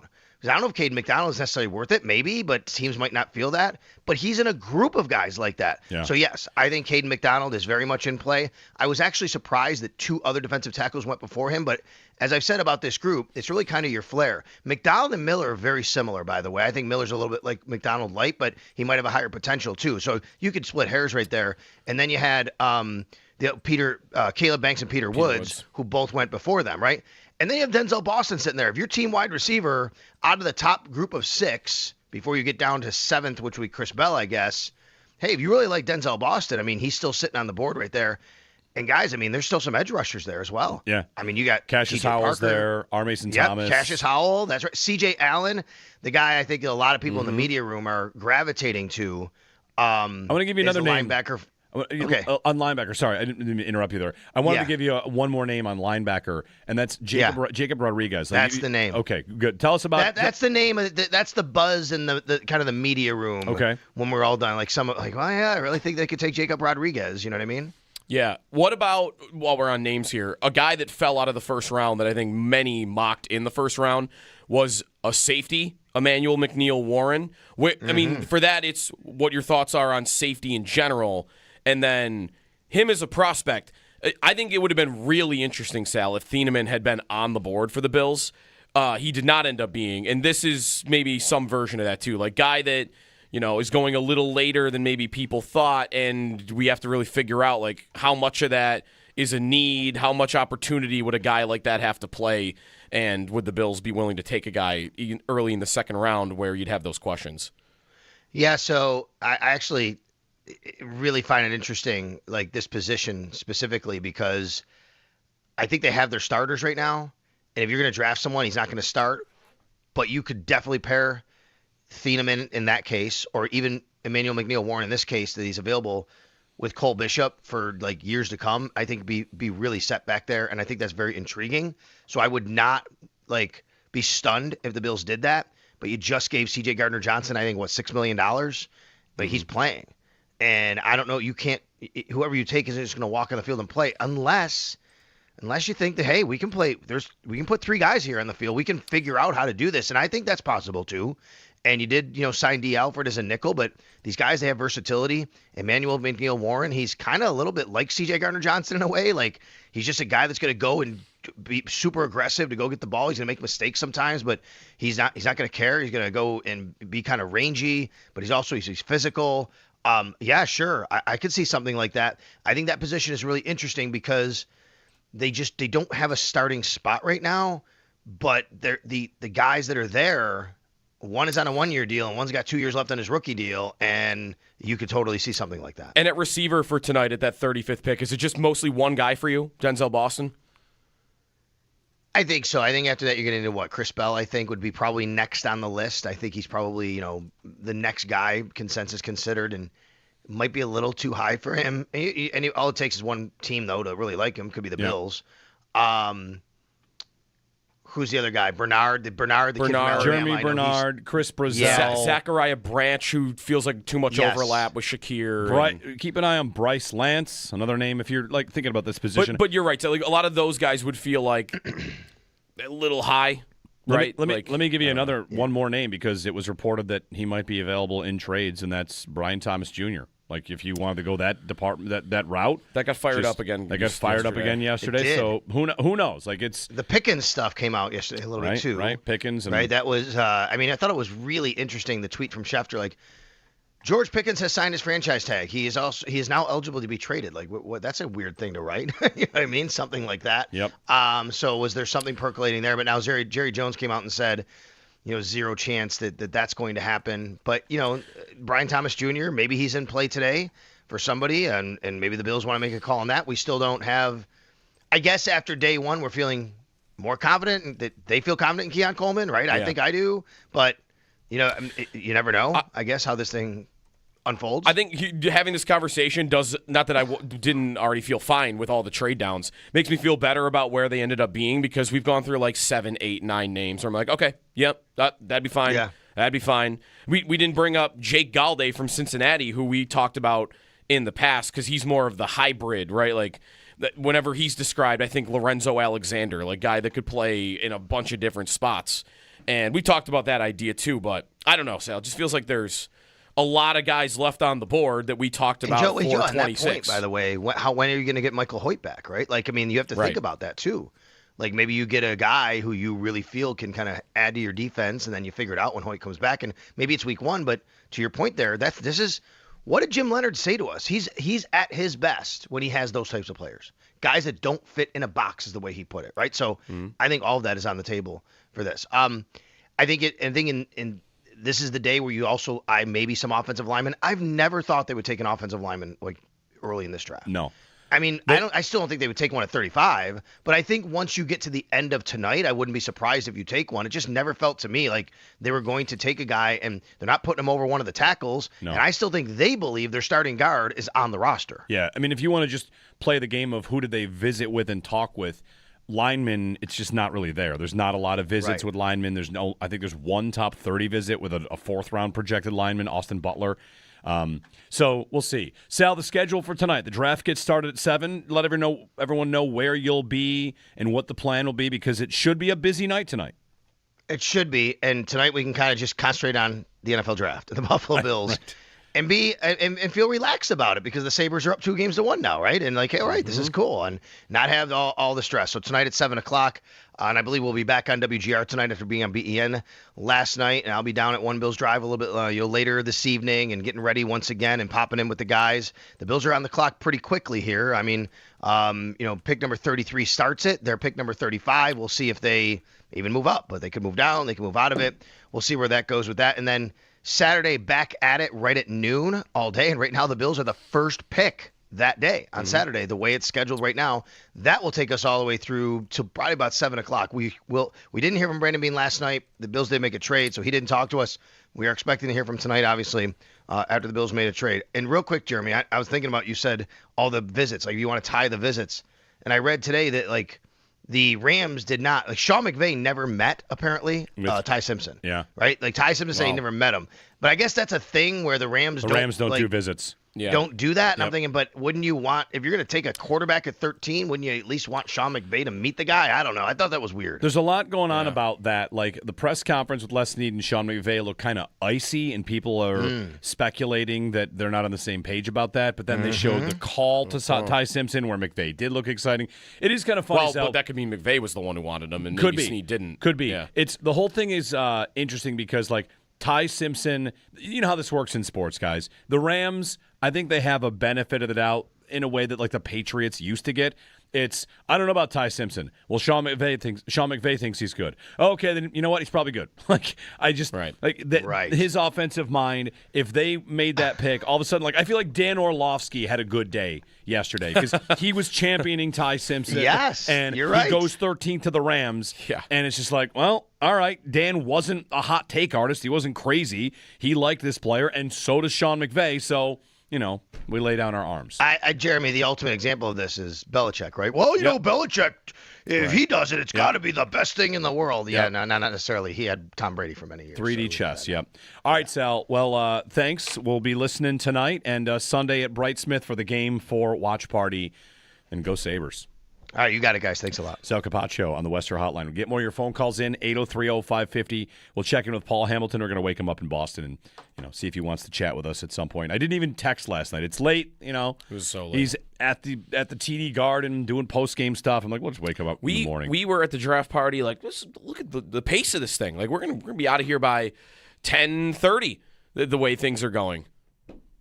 Did not happen that way. Should have known. Should have known. I wish that it went the way Sal laid out. Like, they just made one trade and got all that stuff, and like we knew right then and there, like, all right, they're not picking today. Yeah. They had the key. It was Charlie Brown in the football. Again, that's okay though. Today they'll get some players. They'll get you know, if we had to guess the positions today, they have 2 picks, and Sal puts the over/under on 2.5. Will they move up into the 3rd round with the 4th pick? With the first pick of the 4th round, like the end of tonight, if there's anybody nearby, I'll just go. Hey, we'll give you a 5th to move up 2 spots. They've got 9 picks right now. Yeah, I'd be good with that. 9 guys aren't making the team. 803-0550 is our phone number, and 1-888-552-550. We'll go through some of the first round. We'll chat with you, and of course, celebrate the Sabres win as well. Big win over Boston.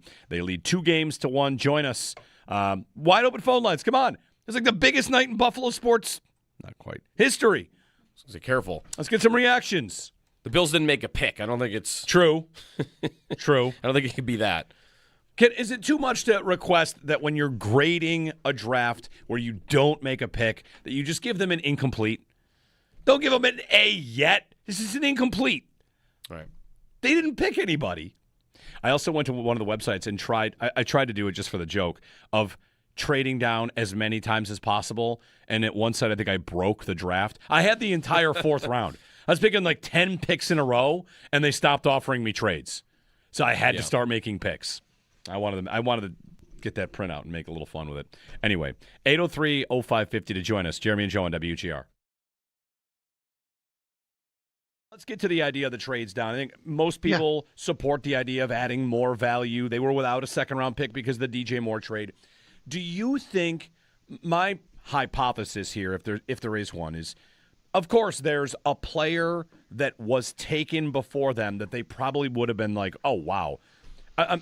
Make it Caleb Downs, make it Reuben Bain. I'm not even making any accusation, but the 4 picks right before them are 4 guys that I think could have been feasibly in their sights, and a trade down might have been something they thought about because they thought our guys won't make it here. And whether that's Dylan Thieneman or Malachi Lawrence or Casey Concepcion or Akeem Mesidor was another one. Like those 4 guys were all positions we think they will attack that went right before them.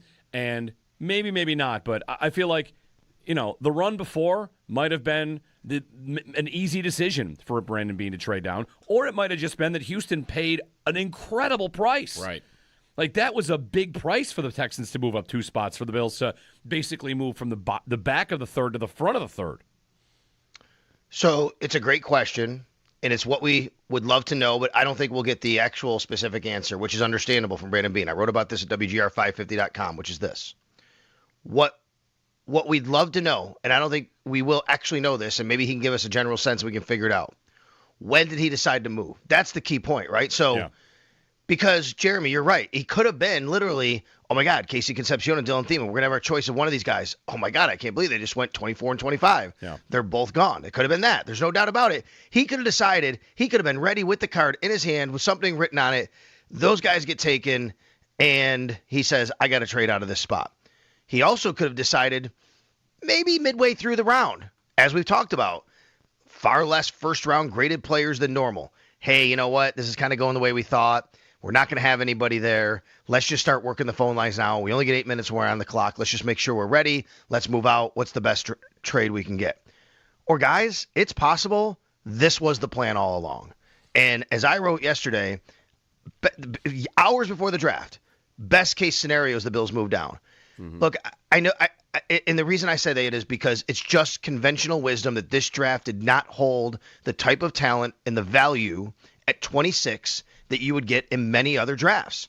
So the draft, to me, the draft is about value. The draft is about getting the best players at closest to the proper value you can get those players. And if you're even a month out going, man, I just don't like where we're sitting here with the lack of talent that's going to be available, you start to talk to teams at the combine, at the owners' meetings, and say, you know, we're really thinking about maybe moving out of 26. Let us know if there's a guy, you know, at that time. We'll start. I think it's very possible that could have happened here.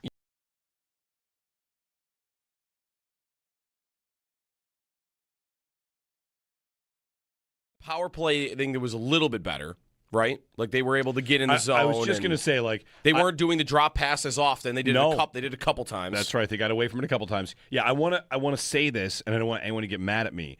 I do think the power play showed.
Krebs can't get the shot away. Tuck finds the puck. Scores! Oh my goodness, Alex Tuck picks up the loose puck and he rips it home, and the Sabres have stormed back on the road to take a 2-1 lead in period number 3. Sabres take game 3, defeating the Bruins 3-1. Series is now 2-1 in the Sabres' favor. Alex Tuck, Bo Byram, Noah Ostlund were the goal scorers, and Alex Lyon allowed 1 goal on 25 shots. Game 4 set for Sunday. Face-off set for 2 o'clock. You can join Brian Koziel and Owen Parker live this Sunday from 11 to 2 at Hamburg Tap Room for pregame coverage of Game 4 and more. Enjoy $5 22-ounce Bud Light and Blue Light specials, plus neutral vodka seltzer. bucket specials, 5 for $25. Presented by Neutral Vodka Seltzer. Keep it tasty this playoff season. The NFL Draft saw Indiana quarterback Fernando Mendoza went 1 overall to the Vegas Raiders. The night was defined by a heavy focus on the trenches. 9 offensive linemen total selected. The Bills traded back to the Texans, then the Patriots, then with the Titans for a plethora of later picks outside the first round. Continues tonight, starting at 7 o'clock. Coverage will be right here on WGR with Nate Geary, Zach Jones, and Derek Kramer. In baseball, the Yankees, they sweep the Red Sox at Fenway after their 4-2 win yesterday. The Mets have strung 2 wins together, beating the Twins 10-8. And the Blue Jays are back in action today, hosting Cleveland at 7:07. That's your Paddock Chevrolet Sports Update. Paddock Chevrolet with you for the extra mile since 1935. I'm Joe Cali for Western New York's Voice of the Fans, WGR.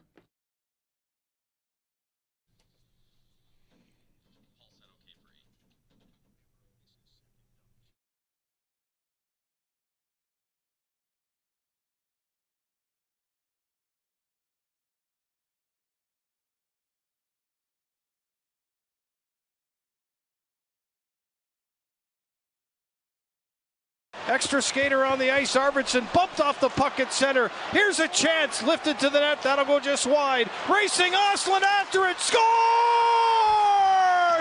Noah Ostland's first NHL playoff goal puts Buffalo up 3-1 with 1:24 to go in the third. One of the Firth moments of the game brought to you by Firth Jewelers. For the moments in your life, go forth to Firth. What a shift by Tuck to score the game winner. He was very good last night. He was good to great. The Sabres, multiple times, were watching the game. We had our our Sabres game party and draft party. The Sabres should play on draft night every year. And that was great. It was great. Not having to sit there and watch the 13th pick be an offensive lineman I don't care about.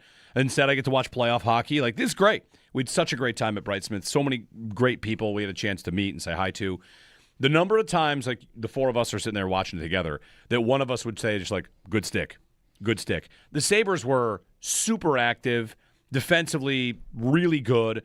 Boston had nothing on the night, even though the officials gave them free power plays again and again and again.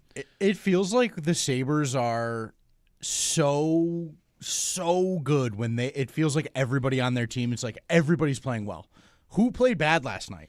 Like, the fourth line looked great. Yeah. I thought the McLeod line was good. The Ostlund line was good. I continue to think that Stanley is giving them everything they could possibly ask for from Stanley a third-pair defenseman. Like, Stanley's been really good. Yeah, in the playoffs, yes, I agree. I've been really impressed with how he's, like, just, I'm going to be good, aggressive when I should be. I'm going to bang into some guys, but I'm not going to do stupid stuff. And he's not going full Whale McCarr, you know? Yeah, exactly.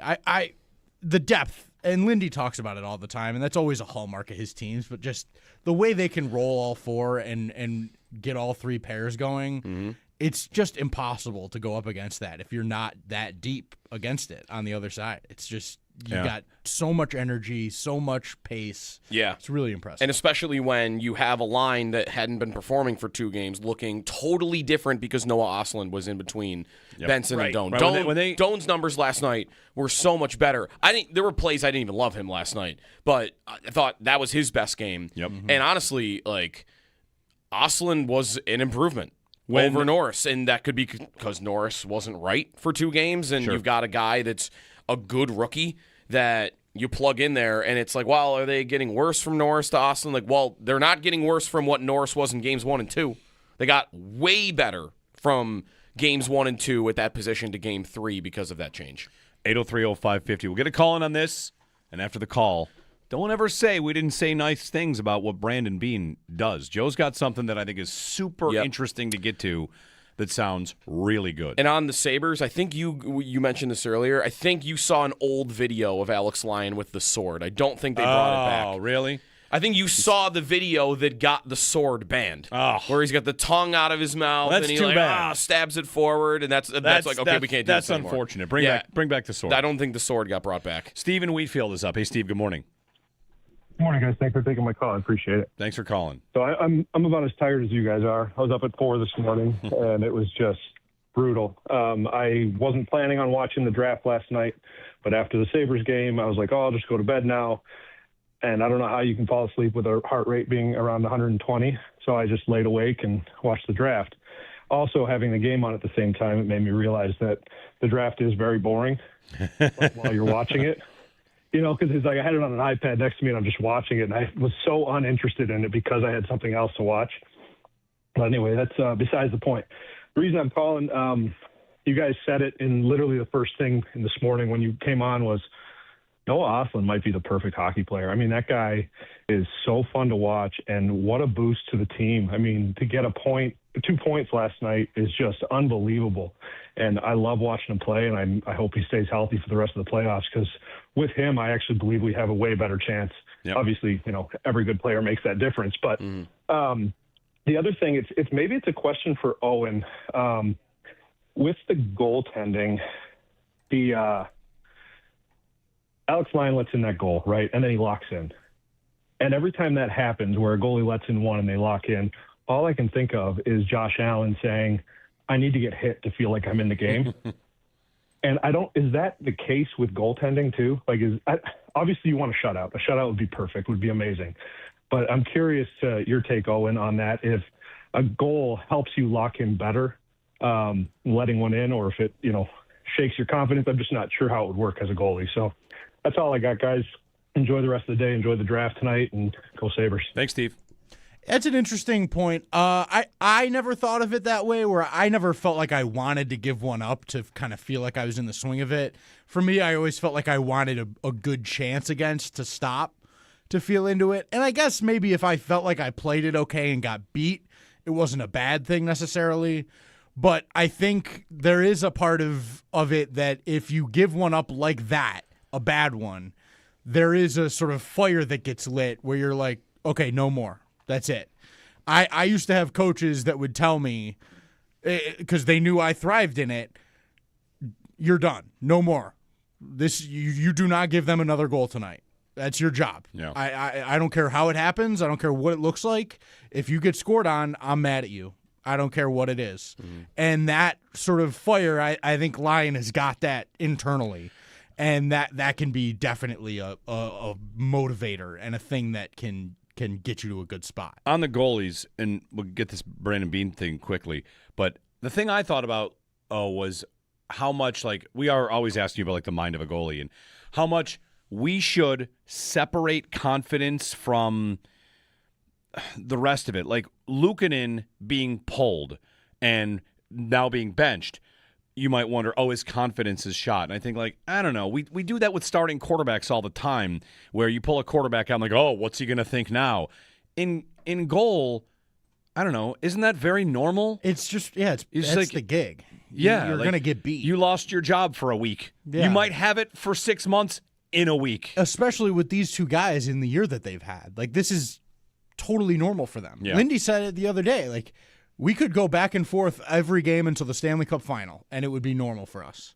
These guys know how to handle it. They're not going to. They can do it. It's fine, and that's a strength because there's teams that wouldn't be the case, and that would be a problem. And I don't think that this is one. I think Luukkonen, if anybody's sort of quietly frustrated by it, it's probably Luukkonen from the way he talks about it. Whatever. Lyon, I think, is fine in it. It's just where he performs best. I think he understands that now.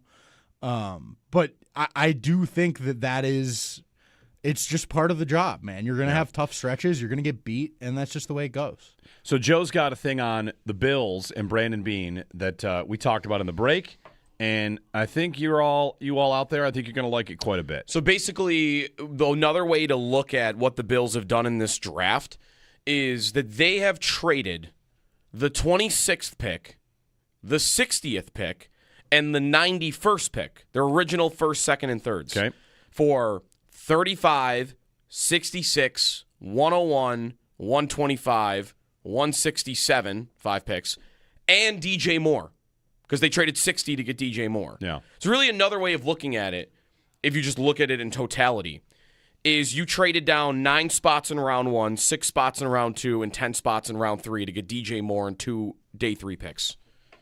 And it doesn't, when you put it all together that way, sound way better. Yeah, and this is one of those spots where I actually want to allow that. Sometimes, people will put Trey White and Tremaine Edmonds and everybody in the Mahomes trade. Like, this is easy for me to directly tie in. Like, Josh Allen was not in the Mahomes trade. You know, Right. like they moved a lot of pieces. But for this one, going into this draft, for the receiver stuff, I used Brad Pitt in Moneyball and Jonah Hill because he gets open is like my meme, right? Like, because he gets open, that's who I want. Yeah. In Moneyball, the very famous scene is like, how are you going to replace Giambi in the aggregate? And the idea is, we'll trade a second-round pick here, and then we're going to rebuild a second-round pick by dropping in the draft 3 times, and they've done it? Yes.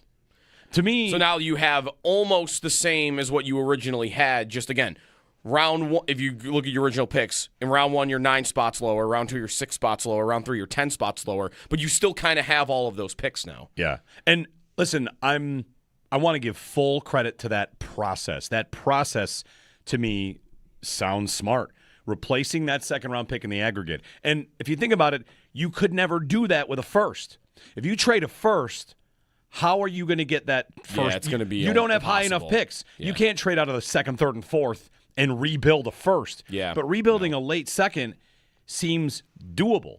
So, like, that way to look at it, I love it. I also, however, want to leave space for the Bills are in a spot where you want to have good process, but results matter.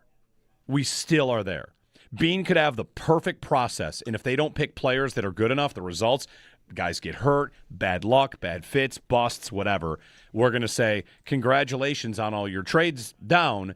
You needed players and you didn't get them. So I like looking at it that way. I love that process, and now the results just have to follow. So they rebuilt a second-round pick. I love it. And it looks pretty well done when you look at it that way.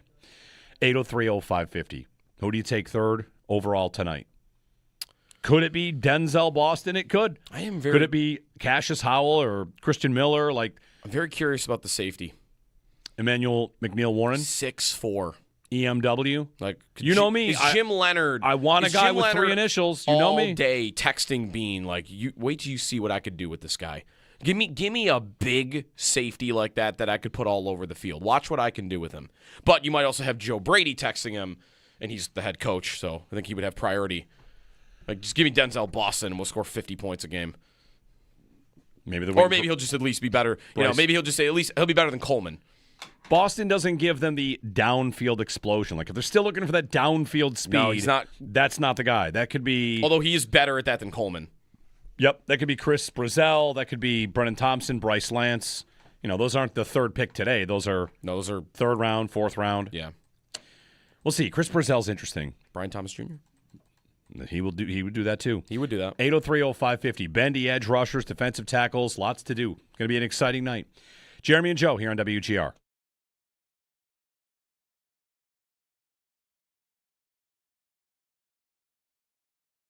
A great night. It was a great night. Had a ton of fun. Yeah. And, you know, if you are someone that wants the Bills to get a haul of players and think there's a lot of holes, they did good work to do that. On the Bills quickly, and then we'll get some calls in here.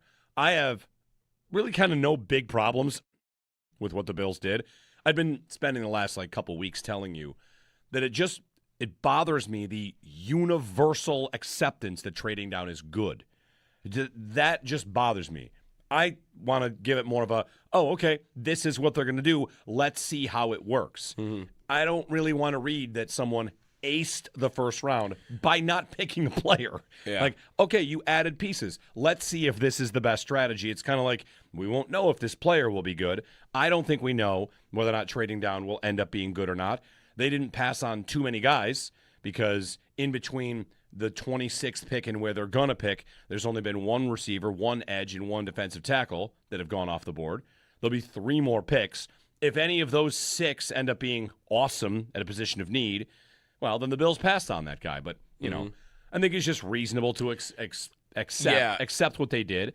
And at the same time think, we'll see. I'm not throwing parades for adding, I think they added 187 points in draft capital, which is not nothing. It's pretty good. What's 100? What's that equivalent to? Like, what pick in the draft? 187 points is equivalent to a mid-third. Okay. Yeah. Like adding a mid-third in value by everything they got. And most of that comes from the trade with Houston, where they moved pretty much all the way up in the third round.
Portions of WGR programming are brought to you by the American Association's Fight for Air Climb on May 9th at Salem Field. 500 steps, one mission, zero excuses. The Fight for Air Climb Buffalo at Salem Field steps off on May 9th. Be the athlete your fitness tracker wants you to be.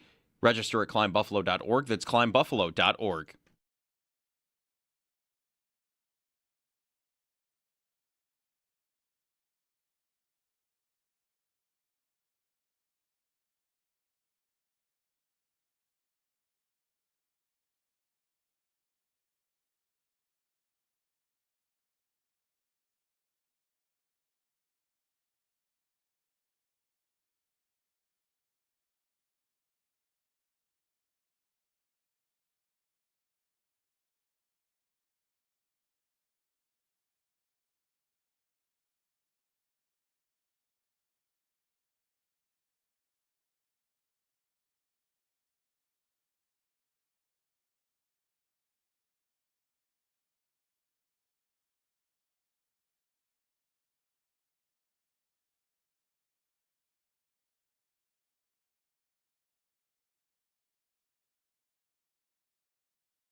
Hey, everybody. Good morning. Jeremy and Joe. Paul Hamilton going to join us on the other side. We'll get some of your phone calls in. The Cardinals went running back third overall. He's guaranteed $50 million, the most a running back had ever been guaranteed in a contract before Jeremiah Love was $36 million to Saquon Barkley. He gets $50 guaranteed. That's one of those teams where everything they do, I always wonder how much of that was the owner. 100% owner pick. Because their Absolute owner pick. is like a meddling fool Owner pick. Yeah, I totally would buy the it. GM group chat has their GM saying, like, guys, he made me do it. Yeah, right. Third overall. Nuts. Good luck to him. So if you have the first round pick in a dynasty draft, a rookie dynasty draft, Take welcome him. to the You're going to watch Cardinals games this year. 803-0550. I was asking Joe who won. They've got a couple exciting players. They do. McBride's great. Paul on the other side will recap the Sabres game. Get your thoughts on the Sabres win over Boston, the Bills' upcoming draft. It'll start tonight. Jeremy and Joe here on WGR.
Watching the Sabres game, it was, they got down 1-0, which they've done in every game this series. Yep.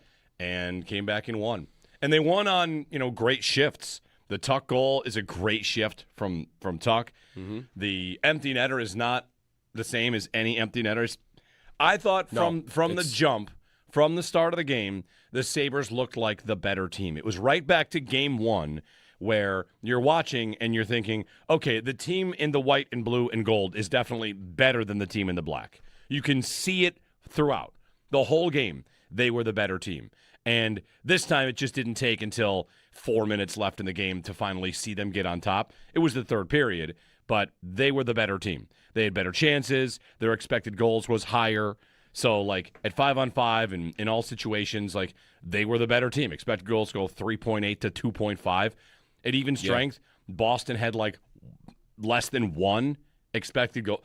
I thought the Sabres were great. They looked calm, composed.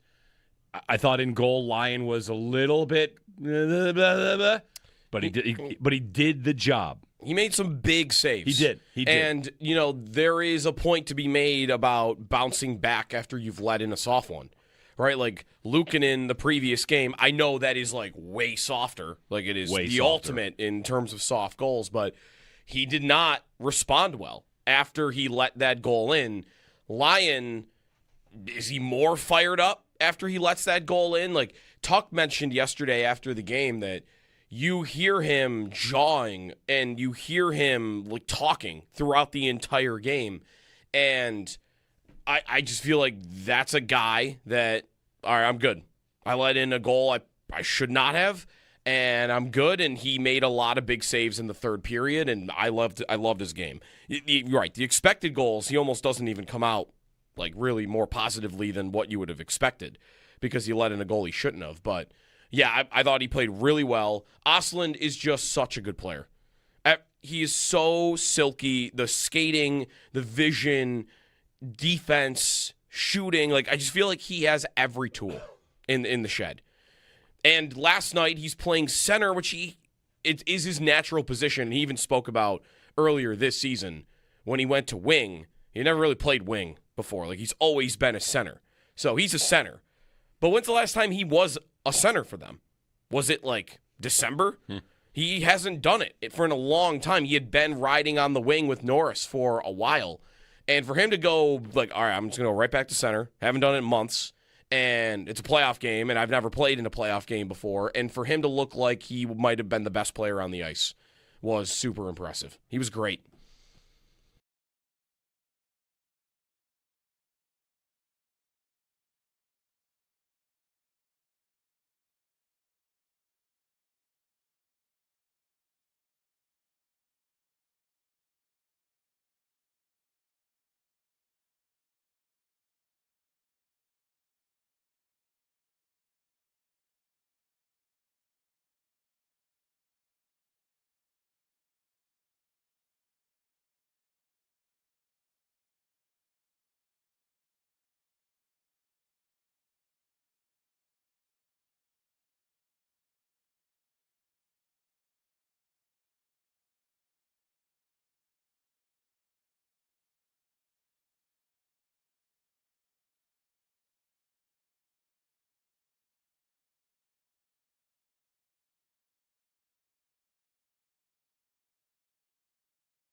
Krebs can't get the shot away. Tuck finds the puck.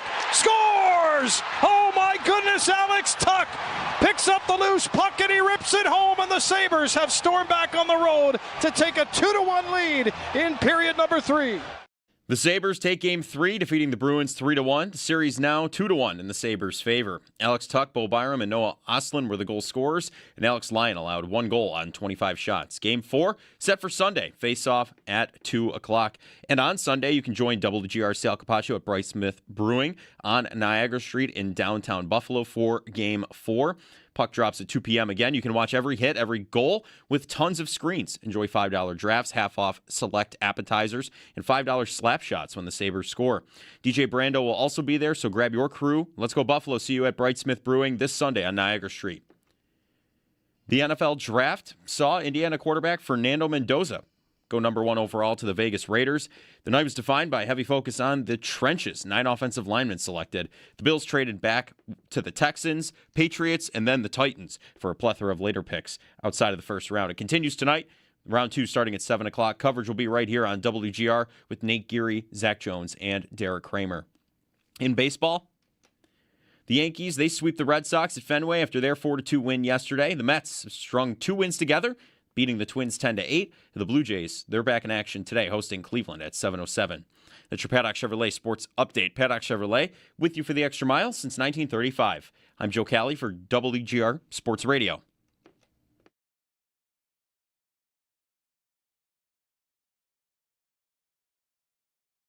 PK, hell of a job in that last appearance. Yes. Hell, a lot of great saves. Osty, welcome back. Don't touch his man. Don't touch him. Lindy Ruff in postgame. Good morning, everybody. Jeremy and Joe. Sabres have a 2-1 series lead. They did not score first, but they did win the game. It's kind of amazing. They have not scored first yet in the series, and yet they lead 2-1. Yeah. They have not scored yet in the series. They have not scored on the power play. Their goalie gave up a goal from center ice, and yet they still lead the series 2-1. I mean, when you put it that way, I guess it's not going that bad. Tonight, draft coverage here on WGR. The Bills have the 3rd pick in the 2nd round, and also an early 3rd round pick, and the 1st pick of the 4th, which I think a lot of people would say you got to watch to the end of the 3rd because they could move back up into the 3rd. Draft coverage starts 7 p.m. tonight. So we'll get back to the draft in a minute. Paul Hamilton joining us here from Boston. His appearance brought to you by Raylax Honda. Raylax, we got this. Paul, good morning. Hello, how are you? Paul, Sabres fans are feeling better today, and I think it's more than just the win. That was a different hockey team from Game 3 to Game 2. Yeah, they saw their team again. That was the team the Sabres have been since early December, for the most part. And it was right away. I mean, you could just see them get in on a forecheck, be physical, make the Bruins turn the puck over. It got to the point early that all the defensemen did for the Bruins, they had such little time because the Sabres were on them. They were just flipping the puck in the air. And Dahlin, I think, maybe picked off 2 at the blue line on turnovers. And the Sabre defense picked off more at the red line, making the Bruins turn it over. And then they would make a good outlet pass and be right back into the zone again. Now, it didn't turn into a goal, but it gave the Sabres confidence and put the Bruins back on their heels, something that we didn't see a lot of in Game 2. All right. Yeah, Paul, even in the 3rd period, I mentioned earlier that you knew they were playing well when the Bruins were trailing in the 3rd, and it still felt like the Sabres were the attacking team. If you were watching on TV and there was no score bug, you might have thought that the Sabres were the team that was down because they were still controlling and getting chances. Yeah, I never felt like they were in trouble, even killing penalties. I mean, that bugaboo showed up again, which, they've gotten better at that for the most part, but they took 2 third-period penalties. And even killing the penalties, it really took any momentum the Bruins were trying to pick up from that away. They did get a couple of good scoring opportunities, which Alex Lyon was there for. But, they did, I thought, a terrific job on those penalty kills to, relieve the pressure, get it out, and not get themselves into trouble. Timmins especially, right, Paul? It's why he's in the lineup for those situations. Yeah, and even the goal against, I don't blame him for going down to try to block that shot because he's so good at blocking shots. 9 out of 10 times he will block it. That was the 10th time, unfortunately, and he totally screened Lyon, who never saw it. But, things like that happen. That's the only goal they gave up, is that goal that Lyon didn't see. Lyon really helped the cause in 2 different ways. Marco Sturm said you could just see the air go out of his bench when and Lyon. First I thought the shot went wide, but then I saw a replay later that it did go off Lyon's blocker. And, it really lifted the Sabres and kind of downtrodden the Bruins a little bit that, he wasn't able to score on that penalty shot. But he made a lot of great saves along the way, as did Swayman. But then the Sabres got in the act of screening goaltenders, and it was Tage Thompson, who's been doing some other things other than scoring the 2 big goals in the first game. The Sabres the line had a great shift on the forecheck. They were just all over the Bruins. And then Tuck came out with the puck, and, because of the forecheck, the Sabres had some room. They haven't had a lot of room around the front of the Boston net. And Thompson went to the net and totally took Swayman's eyes away. He had no clue where that puck was or even who was shooting it. And Tuck converted on it. Did you feel like all 3 of their top lines, Paul, kind of looked dangerous all night? Because really, I don't know if any of them did in Game 2. And, I mean, especially with Ostlund now centering that line with Doan and Benson, I felt like all 3 of their top lines, everyone wanted to see a better effort, look more dangerous.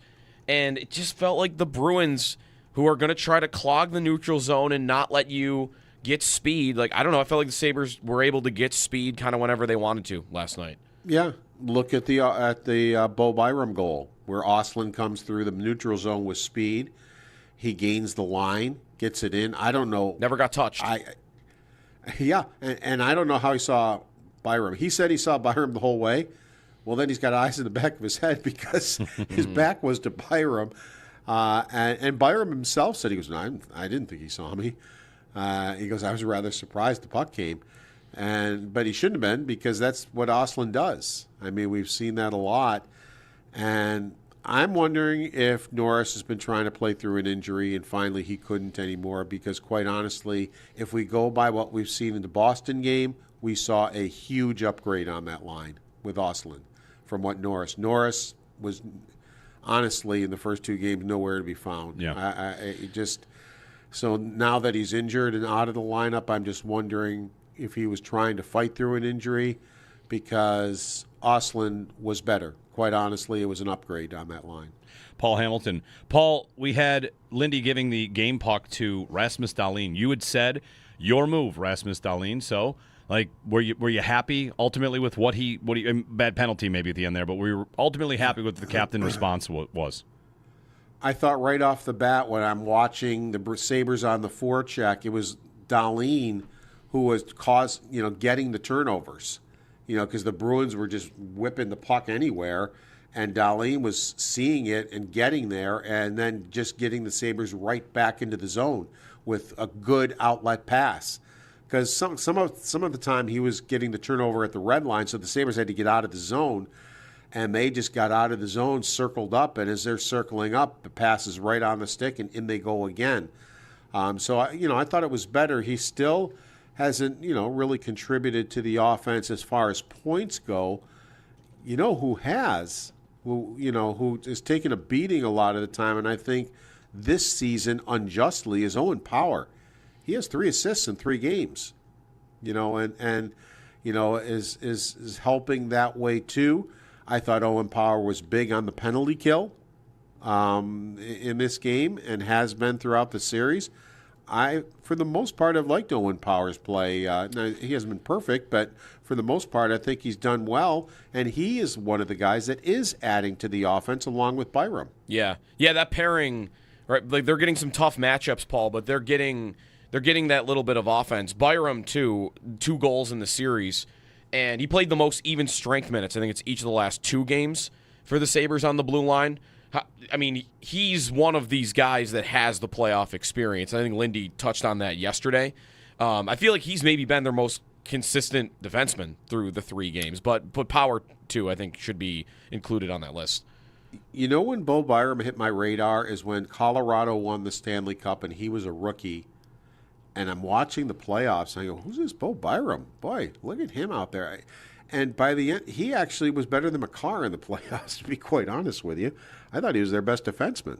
I thought he was playing really, really well as a rookie, in the Stanley Cup and through the Stanley Cup finals. And it seems like maybe he's starting to lift his game in the playoffs here for the Sabres. Paul Hamilton joining us on the Worcester Hotline. Paul, the Bruins are upset, right? They're So on that, the front page of the Boston Globe sports page today is a picture of the Sabres celebrating the game-winning goal, and the headline is Elbow Room. They are upset that Tuch elbowed a Bruin before that goal. I think they're also upset that the Sabres are crowding Swayman so much. He's taking a lot of bumps. Sturm's mad about that, yeah, right? like Swayman and Sturm are both mad about that. The Bruins are not happy with how the series appears to be going. And how many times have you heard me say that? Good. Go get a piece of the goaltender. Yeah. You should go brush him. Get him upset. Obviously, it's working. This is the NHL. And the Bruins aren't getting calls, and the Sabres aren't getting calls. It's what happens. There were 11 power plays yesterday, but it is puzzling. I feel like there's still so many others that That's I'm true. watching. No, I know, Paul. Tage got tripped. This interference, Yeah. Isn't being called or whatever, and it's for both teams. I don't think either team is getting the short end of the stick. I see calls against the Sabres that should have been called. I see calls against the Bruins that should have been called. Yep. It's just NHL officiating. It might be a complaint every year, and since the Sabres haven't been in the playoffs for a long time, this is all kind of new to me again. But I feel like watching the penalties that have been called in the playoffs, the things they're missing versus the things they're calling, I don't know the rules. It's just it's very strange with this. Right? Did you almost feel like the penalties the Sabres took, Paul, in the final 10 minutes? They were almost so obvious that you have to call them, right? Like, I guess that's the Thompson trip. And I feel like Dahlin was the same thing. Like, I don't know what he's doing trying to hit McAvoy away from the puck like that. Because they're mad at McAvoy. Yeah. Because McAvoy's been a little bit dirty in this series. Right. And so they're mad at him. But again, that's the playoffs. McAvoy's gotten under their skin a little bit. It really, to me, hasn't. And I suppose you can look at it. Well, it's not favoring either team. So what's the difference? Well, my point is, and it's always been, there's a rule book for a reason, and the players will get used to it. If the referees would just call the rule book, for a couple of games the power plays would be a lot, but then the players would say, okay, I can't cross-check a guy for 6 times in front of the net. Now you can cross-check him 6 times, and if you cross him a 7th, they'll call the 7th one. It's just things like that both teams get away with, and And really, I mean, even though there were 11 power plays yesterday, neither team scored. It was 0 for 11. I do feel like, though, didn't the Sabres power play, even though they didn't score, look better? Yes, Paul. I want to say, I think that they're baby stepping their way. I won't predict a goal, but if they continued, they had better entries, they had better possession, they had better chances. It looked like a regular power play that didn't score instead of one that lets the air out of a building. And I'm not saying this sarcastically. They actually got set up into the zone. Yeah. Which they is did. something they couldn't even do for a while. And so, you as a team, they can build on that. Say, okay, we like this, we like this, we like this. Rasmus Dahlin, if you shoot the puck there, you had half an empty net instead of trying to pass the puck. Things like that.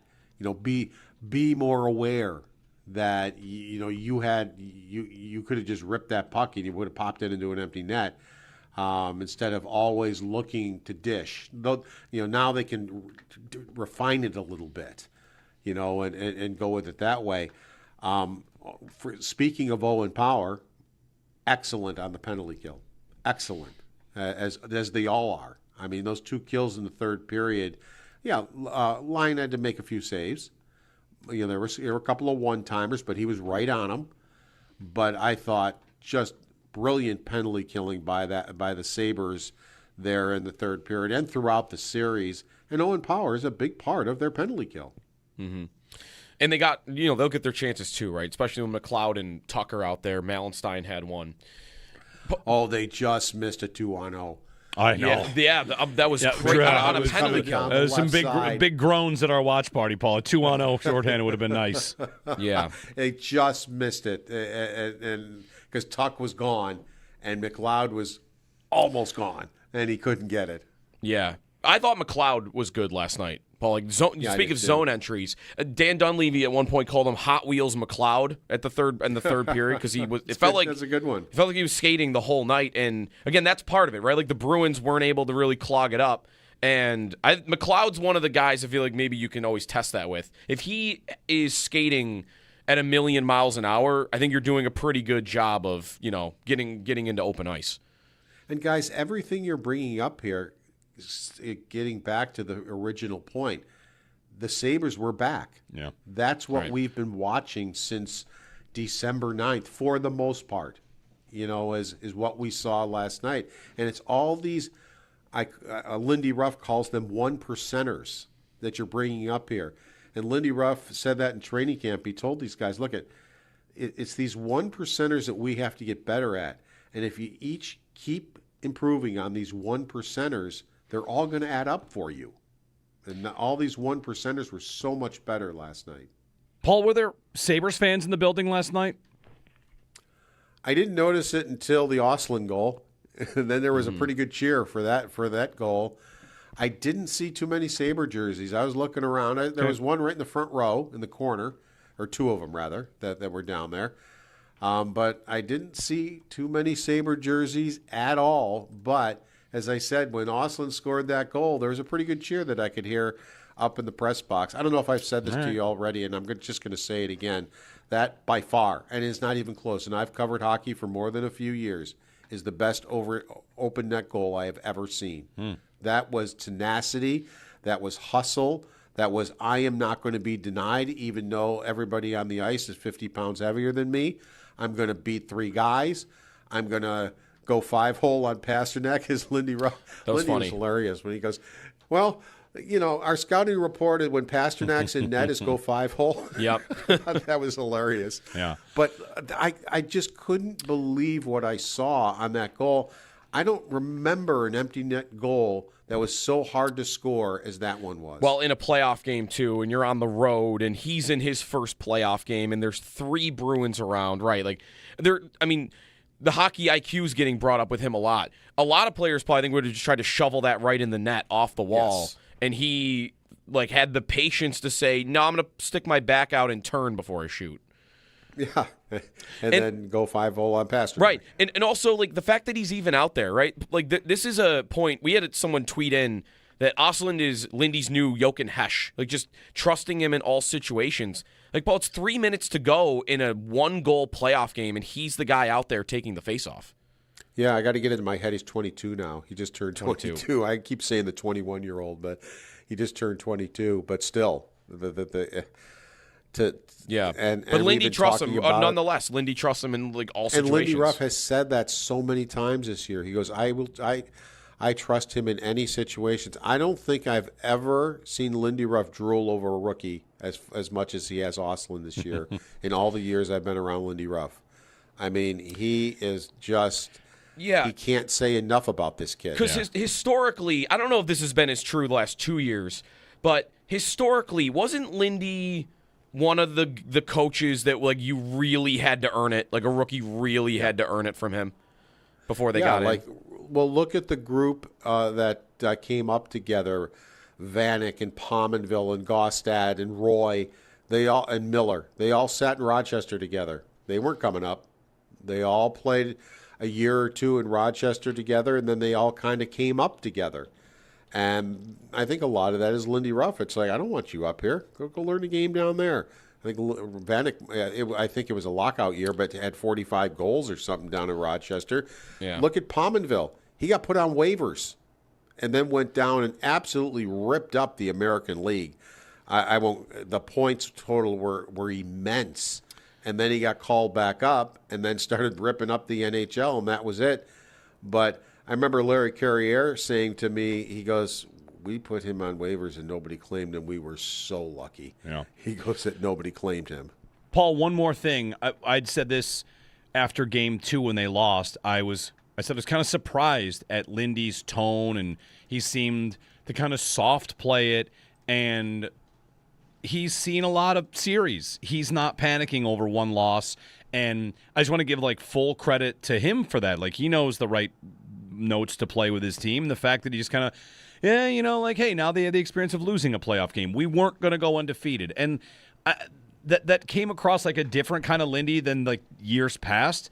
But he's got a team that does not have a lot of playoff experience, and he kind of just said no biggie, and then they got back to their game. And I just want to just mention that Lindy played the right notes between games 2 and game 3. And I've kind of felt all along that by the time game 5 rolled into Buffalo, that it'd probably be 2-2. I really, in my head, was pretty confident the Sabres would get one of these games. It's so much better for you if you can get the first one, because now the pressure is on the Bruins. Had the Bruins won this one, then the Sabres would have huge pressure. It would not be a good day today. You got to win game 4 or you're done. Yeah. You can't come back to Buffalo down 3-1, and now that's on the Bruins. I mean, the Bruins, I think, pretty much have to look at it. It's a must win, because you go down 3-1 and you're on your way back to Buffalo, and 2 of the next 3 are in Buffalo. You're in trouble. So I mean, by winning the first one, even if they come home 2-2, still it's going to put more pressure on the Bruins in game 4. Paul, what are you going to do with your extra day? Well, today is just the players have totally off, and of course, the NHL has to make Lindy Ruff available to us. On a day like this, when you have 2 days in between games, you don't have to get a player. So we won't see any of the players, but we'll head over to the hotel and talk to Lindy Ruff today. So that'll be it. And then there'll be a full practice tomorrow. All right. And really, we'll just be looking for Norris, right? Because there's not going to be a goalie question between now and Sunday. Yeah, Norris is here, by the way, if anybody was wondering. He's in Boston. But, to me, I don't rush him back or whatever. If I'm the Sabres, and even when Norris comes back, I mean, Ostlund has already told Lindy Ruff, hey, and he did it in the regular season too. Hey, you're not taking me out of the lineup. Yeah. When Norris comes back, you can figure out somebody else to take out of the lineup, because it's not going to be me. Thank you, Paul. Take care, guys. Paul Hamilton. His appearance brought to you by Raylax Honda. Raylax, we got this. No injuries to report from the game. No one left the game. Josh Norris, right? Correct. Right. We're gonna be taking keeping an eye on Josh Norris to see what the status is on him. He was listed as day-to-day, and he is on the trip, so he could come back in the lineup. Yeah, Ostlund, of course, is staying in. There's no doubt about that. So, and would be staying in on a top 3 line. You're not bumping him down to line 4. Right. The injury report, Sabres injury report, brought to you by Hamburg Overhead Door. Is your garage door injured? Call the experts at Hamburg Overhead Door to get your door healthy again. 803-0550. We'll get a quick call in here with Rob in Connecticut. Rob, good morning. Good morning, Jeremy. Good morning, Joe and Owen. Last night's game, as far as the Sabres, I definitely appreciated what they did. It was something that I was looking forward to. Yesterday I was talking to Brad, and my take on the game going into it was screen, take away Swayman's eyes, because I know that Owen would agree with me on this one. Nothing frustrates a goalie more than being screened, even by his own players. So that was created. There was a lot of attack. That game I just completely appreciated. When I had the game on last night, it was funny. I had the radio in my left ear, and I had the TV in my right ear, listening to the draft.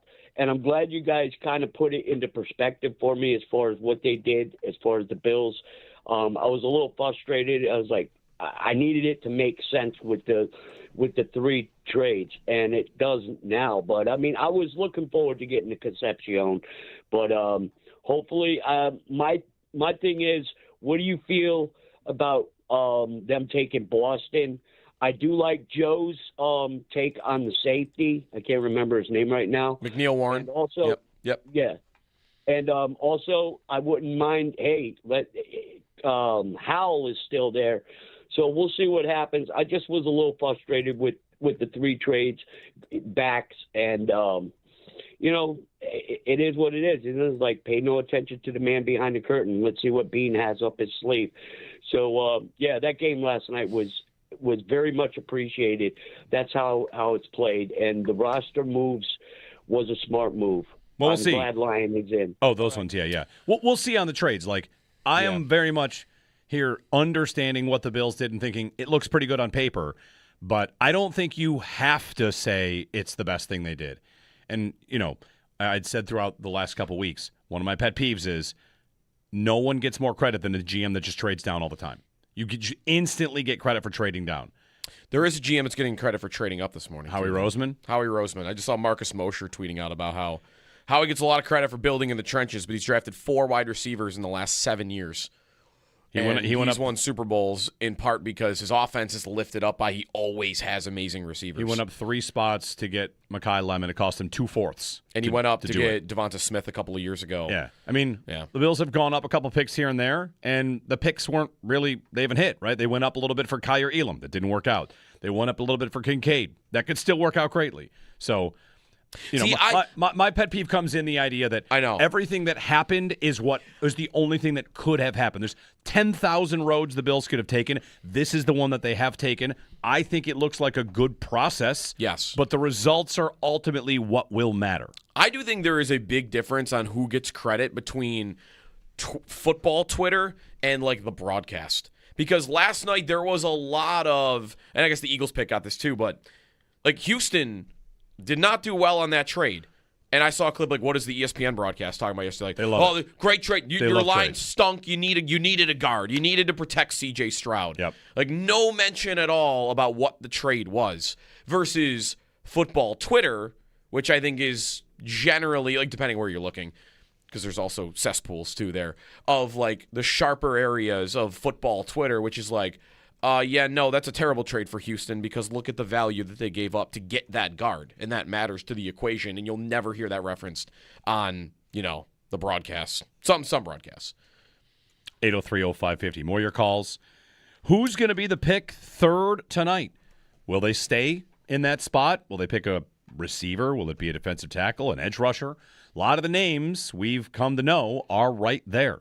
So we'll see what the Bills are thinking. They've had 24 hours, overnight, not quite 24 hours to think about it. On the Sabres, on the Bills, give us a call. We've got some open phone lines. We'll get to our callers that are on hold and chat with you on this Victory Friday. Jeremy and Joe on WGR.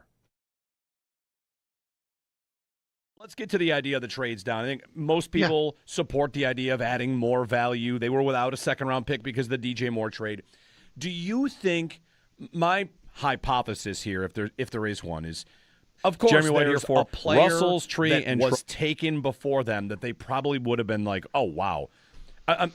Make it Caleb Downs, make it Reuben Bain. I'm not even making any accusation, but the 4 picks right before them are 4 guys that I think could have been feasibly in their sights, and a trade down might have been something they thought about because they thought our guys won't make it here. And whether that's Dylan Thieneman or Malachi Lawrence or Casey Concepcion or Akeem Mesidor was another one. Like those 4 guys were all positions we think they will attack that went right before them. And maybe not, but I feel like, the run before might have been an easy decision for Brandon Beane to trade down, or it might have just been that Houston paid an incredible price. Right. Like, that was a big price for the Texans to move up 2 spots, for the Bills to basically move from the back of the third to the front of the third. So it's a great question, and it's what we would love to know, but I don't think we'll get the actual specific answer, which is understandable from Brandon Beane. I wrote about this at WGR550.com, which is this. What we'd love to know, and I don't think we will actually know this, and maybe he can give us a general sense and we can figure it out. When did he decide to move? That's the key point, right? So, because, Jeremy, you're right. He could have been literally, oh, my God, Casey Concepcion and Dylan Thieneman. We're going to have our choice of one of these guys. Oh, my God, I can't believe they just went 24 and 25. Yeah. They're both gone. It could have been that. There's no doubt about it. He could have decided, he could have been ready with the card in his hand with something written on it. Those guys get taken, and he says, I got to trade out of this spot. He also could have decided maybe midway through the round, as we've talked about, far less first-round graded players than normal. Hey, you know what? This is kind of going the way we thought. We're not going to have anybody there. Let's just start working the phone lines now. We only get 8 minutes more on the clock. Let's just make sure we're ready. Let's move out. What's the best trade we can get? Or guys, it's possible this was the plan all along. And as I wrote yesterday, hours before the draft, best case scenario is the Bills move down. Look, I know, and the reason I say that is because it's just conventional wisdom that this draft did not hold the type of talent and the value at 26 that you would get in many other drafts. So the draft, to me, the draft is about value. The draft is about getting the best players at closest to the proper value you can get those players. And if you're even a month out going, man, I just don't like where we're sitting here with the lack of talent that's going to be available, you start to talk to teams at the combine, at the owners' meetings, and say, we're really thinking about maybe moving out of 26. Let us know if there's a guy, at that time. We'll start. I think it's very possible that could have happened here.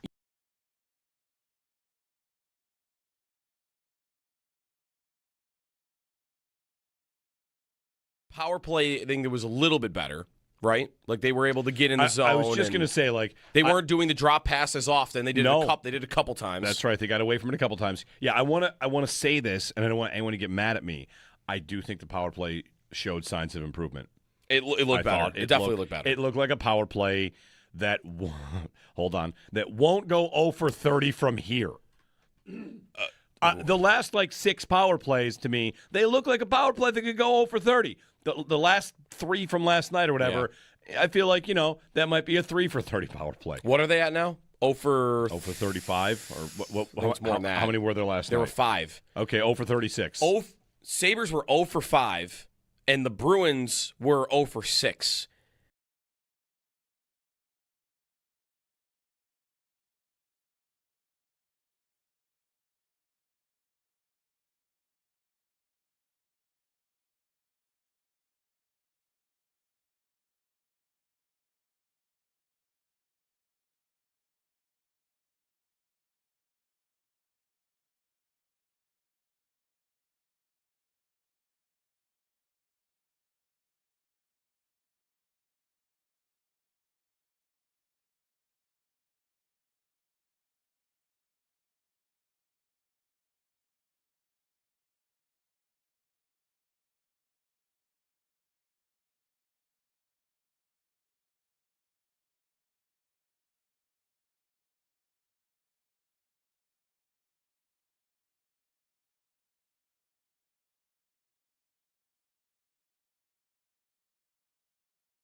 Krebs can't get the shot away. Tuck finds the puck. Scores! Oh my goodness, Alex Tuck picks up the loose puck and he rips it home, and the Sabres have stormed back on the road to take a 2-1 lead in period number 3.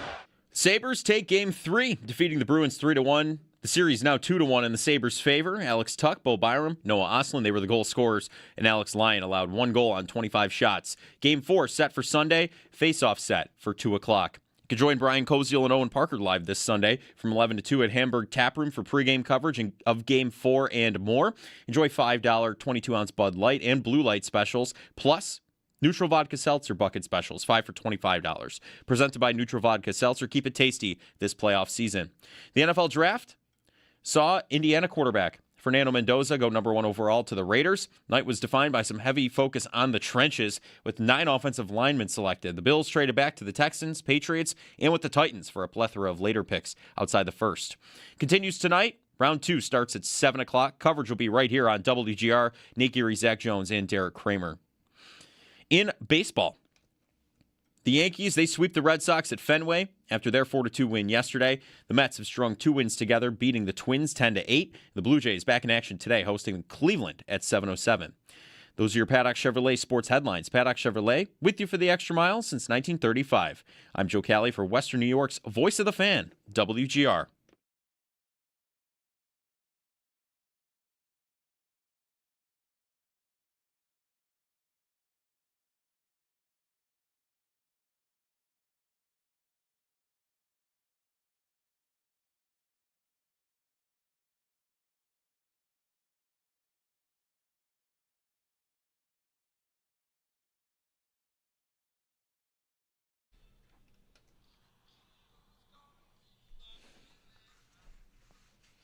The Buffalo Sabres.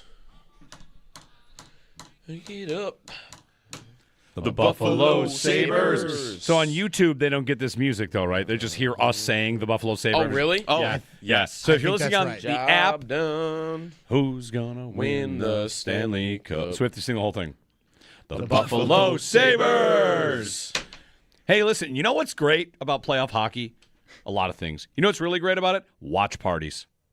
Watch parties are great. If you were at our watch party or another watch party, there's an outdoor watch party in Lancaster. The street was shut down, and there's a big, man, watch parties are where it's at. And you guys saw me in action last night when the Tage penalty happened. I had to walk outside. You did? You walked outside? I walked outside. There's 5 minutes left. Pretty good there. It's a playoff game. I walked outside, and I peeked in the window to look at and then I paced back in. I'm not watching the screen. I hear groans and gasps, and I'm thinking, those aren't groans for goals against. We're okay. I couldn't watch. Anyway. I would never consider walking out of the room in a moment like that. It feels... It's like, it's nuts. I needed air. It's not healthy how I was feeling. Do it during a whistle or a commercial. Maybe we were done with commercials by then. Right. 803-0550 to join us, and 1-888-550-2550. If you want to give us a prediction on who the Bills might take third overall, I walked outside today. after they traded with New England yesterday, by the way. Yeah. I needed some air after that. Quickly, the division. The Jets had 3 picks. Yes. And the Jets and Dolphins are both in rebuild, and the Patriots moved up and took a tackle. They definitely needed help on the offensive line, no doubt about that. Yes, they did. So now they go Will Campbell and this guy Lomu, who they traded up to get with the Bills. The Jets had a nice draft. They didn't have a quarterback, but they have firsts next year to go get one. Kenyon Sadiq, Omar Cooper, and David Bailey. And speaking of David Bailey, mm-hmm. They canceled the visit. This is a great smokescreen season move from the Jets. They canceled their top 30 visit with David Bailey. And a lot of people are like, I guess it's Arvell Reese. Nope. Mm-hmm. David Bailey. We did not need more interviews. We took the edge rusher from Texas Tech. So that was cool. Other surprises along the way? I think Tate going that high at number 4 was a bit of a surprise. Okay. Lemon going as late as he did to 20th overall. Lemon fall. I mean, the Chiefs trading up for a corner. That wasn't stunning. I mean, people thought they would trade up. Yeah. I just don't know the corner was ever. I thought Reuben Bain lasted a lot longer than many thought he would, although to 15, right, to the Bucks. Yep. So 15 to the Bucks. Beyond that, I mean, you had the Jordan Tyson pick at number 8 to the Saints. Yep. I like the players the Jets drafted. They will be one of these franchises. I'm not going to buy that they're going to push the right buttons with even the talent they would have until I see it. But, really, for me right now with them, it's more about the coach. I think that coach is a joke. I think they'll have a new coach next year, and they'll have a new quarterback they draft early. Sean McDermott. And they'll put him into a team that might have some nice pieces around it, which is like a good way to do it. We'll see. The Jets have obviously a lot of work to do. 803-0550, 1-888-550-2550. Next year they're going to have Omar Cooper, and throwing to him will be Arch Manning with Sean McDermott on the sidelines. There. How's that feel for a future for the Jets? Arch Manning, McDermott, and the guys they just drafted. Who's going to be the Jets coach? I don't know. Lee in Buffalo, good morning. Happy Victory Friday, Lee. Yeah, how you guys doing? Good. Good. Yeah, I got a few things here. First and foremost, the Sabres game last night, I was sitting down at the bar with a buddy, and we were like, our eyes are just tired from going back and forth with the draft. Bottom line is, with the Sabres, you could just see like Lindy Ruff every time the Sabres score. It's like he's been here, done that. It just seemed like to me, him changing. I don't know if Norris was injured or not. I can't say. But that was a good coaching move. And then the point I want to make with the Sabres goaltending here, let's go back. I forgot what year it was. It was the Sabres. They had Danny Briere, I believe, if I'm not mistaken. Remember when they played the series against Carolina and the Sabres lost all their defensemen? Yep. Carolina was rotating goalies back and forth. It was Cam Ward. I think it was Cam Ward. It was Cam Ward and Martin Gerber. Mm-hmm. Right. So this can work. I mean, personally, from my opinion, I would go at Linen. But going to the Bills, I thought Louis Riddick made a very good point late last night. He said the teams that are so desperate for positioning need to move up, like your Kansas City. Kansas City is so desperate for corners, they had to move up. Where he said teams like the Bills, they could keep moving down because they need positioning, but they're also winning and building for the future. And that's what Louis Riddick said. He said, I don't understand why people are getting a frenzy of them trading back 3 times. He said they're gaining picks and being hits on late picks. So sometimes the only top pick he's actually really hit was pick number 7 with Josh Allen. So yeah, I mean, listen, the draft is what anybody ever wants to make of it. The idea that Bean shouldn't pick high because he doesn't pick well high, I don't subscribe to that at all. Like, whatever. Are they consistently picking in a spot where maybe the guys they like don't get to them? Probably. That would make sense. Mm-hmm. But I don't really understand what Louis Riddick's point is, that the Chiefs are desperate for a position and the Bills aren't. The Bills are desperate for an edge rusher. The Bills are desperate for a defensive tackle. They're desperate for some linebackers. Yeah. Like the Chiefs went up and got the best corner in the draft, and they traded away another corner to get an extra first-round pick. Like, there's a lot of ways to do it, and whatever. Like, I thought of the phrase last night, winning the press conference. Winning draft day, the way to win draft day is to have the most picks or also to pick high. Like, guess who's going to get an A grade in the draft? The Jets.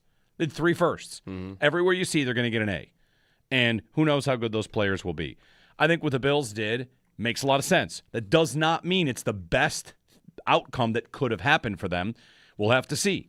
But I think what they did makes a ton of sense, and they have a lot of needs, right? So what I want the Bills ultimately to get is a great player. They could take 9 guys or take 1 guy, and I want a great player for them.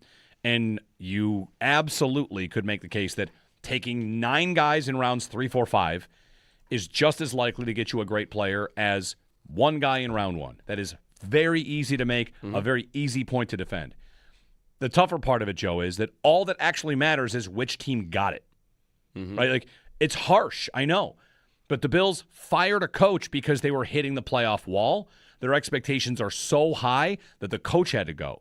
So I think it's okay for you as a fan to have high expectations and kind of demand or whatever. Yeah. We need great players. So, great. You traded down. You made some moves. DJ Moore looks like a good addition. What's your move now? I need more good players, and, that starts tonight. The other thing about, like, the idea that Bean is this wizard on day 3 of the draft, so it's okay to just pile up your picks there, I think that's a bit of a trap. I'm not saying that he isn't on the more positive end of that, but I feel like if you have a GM that's in place for many, many years, that guy's going to probably have that reputation. Because you're not – think of 4th, 5th, 6th, 7th round picks. They're not going to be remembered like 1st, 2nd round picks ever. So if you miss on the pick, you're going to forget all about the guy. Who's Eddie Ulofoshio? He's a 5th-round pick. You won't ever remember him. You'll remember the 4 hits out of Shakir, 20. Milano. Sure. And Milano's before Bean. But Okay, yeah, Shakir, Taron Johnson would be one of them, and so would Christian Benford in the 6th round. But then, one team I just pulled up, the Chiefs. Do they have a reputation as being amazing on day 3 of the draft? Because they picked Jalen Watson, who's a great corner, on the 7th round. They picked Trey Smith, who's a great guard, in the 6th round. They picked Jadarius Sneed, who's another great defensive back, in the 4th round. Why? Their GM's been there a long time. So you pick 4 or 5 times in day 3 every single year, you're going to have hits, and no one's going to remember the misses. So I'm not even sitting here telling you I have this list that figures out who's actually good at it and who's bad at it. I just feel like assuming the Bills have this secret sauce on day 3 of the draft is a total trap. 803-0550. Thanks for the phone call. Don't hate the trade downs at all, by the way. No, I still like what they did yesterday a lot. I don't hate the trade downs, and I don't hate trades up. I've been trying to push that. Howie Roseman moves up 3 spots for a guy that fell a lot farther than people thought he would. He gave up 2 4th-round picks. One thing about the Eagles, it's also kind of a roster build point here. What are the Eagles? The Eagles are top level, pay a lot of guys a lot of money at the top, and fill it in with rookie deals.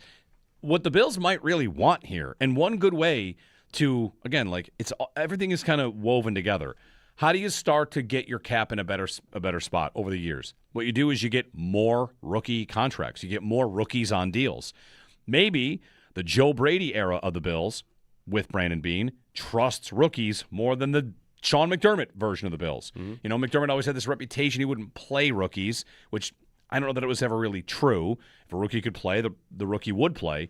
But, whatever. We're seeing a lot of the next version of the Bills, and they're going to have a bunch of picks. Maybe they hit on 3 of them. That'd be great. They take 9 players here. And if we remember, if 4 of them are on the roster for 5 years, that's good. Right? That's good. I also would tell you right now, one of these guys is going to be a punter. They're going to get Jack Stonehouse out of Syracuse. Right? Their 6th or 7th round pick is going to be a punter. It depends what you define as success too as, because it would maybe look bad if you looked back on a list of 9 picks and 8 of them didn't really make an impact for you. But if one of them's an all-pro, I'm good with that. I'm going to take that right now. You told me right now they're going to make 9 picks. Doesn't matter where the guy comes from. Yeah. Which round. One of them's an all-pro and the other 8 are just total whiffs. That, to me, you could define that as a successful draft, especially on a team that has not been adding players of that caliber lately. Let's play that game. Ready? You could pit Bills drafts against Bills drafts here. Mm-hmm. What's the better Bills draft? Is it Rousseau, Basham, Spencer Brown, Tommy Doyle, Marquez Stevenson, Hamlin, Wild Goose, and Jack Anderson? I didn't hear a lot there other than Rousseau and Brown. It's Rousseau and Brown. Or is the better draft Ed Oliver, Cody Ford, Devin Singletary, Dawson Knox, and 4 other guys you've never heard of? Those might be ties. That one sounds pretty close. But to what they're remembered by, one is Spencer Brown and Greg Rousseau, and the other is Oliver and nobody else, and Dawson Knox. And then there's of course Josh Allen, Tremaine Edmonds, Harrison Phillips, Taron Johnson, Saran Neal. Is Saran Neal a hit in the 5th round, or is he a guy that plays in the league? Is Wyatt Teller a hit for the Bills, or is it they had so many guys on their roster they let that guy walk away and he ends up being good? So there's a lot of that. He is always the ultimate example of, it's great to have all these picks, but when they can't all make the team because you have too many, you have a month to figure it out. There's value there that you are automatically giving up. Yeah. That you would get by trading down, because it's like letting Wyatt Teller go. It's impossible to know how good the guy's career is going to be from 1 month of training camp and not getting OTAs real and game stuff, action. 803-0550. We both kind of really are into what the Bills did. I just don't want to crown it as it can't be a success yet. Yeah, that's about where I'm at too. We'll see. I'm excited to see who they grab today and tomorrow. 803-0550. 1-888-550-2552. Join us on WGR.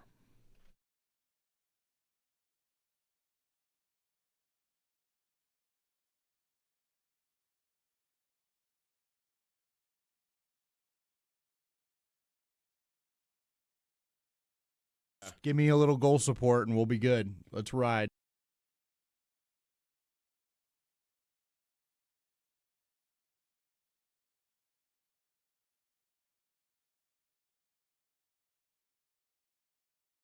I liked Lyon a lot in that game. Oh, and did you feel like, what? Was there rust for him to shake off as you watched Lyon and net? The thing you say about him a lot is his ability to forget about something that went wrong, and that's the Jeannot goal for sure. Yeah. Otherwise, vintage Lyon, what did you see in his game last night? Yeah, I thought he was good. I thought in the first period there were a couple of plays that were a little chasey. Like there was the one where he was down early and had to kind of chase it outside. He almost fell once. Yep, that's the one I'm talking about. Like he kind of went. He got down over to stop Pasternak. Pasternak didn't shoot it right away. That's what made him fall.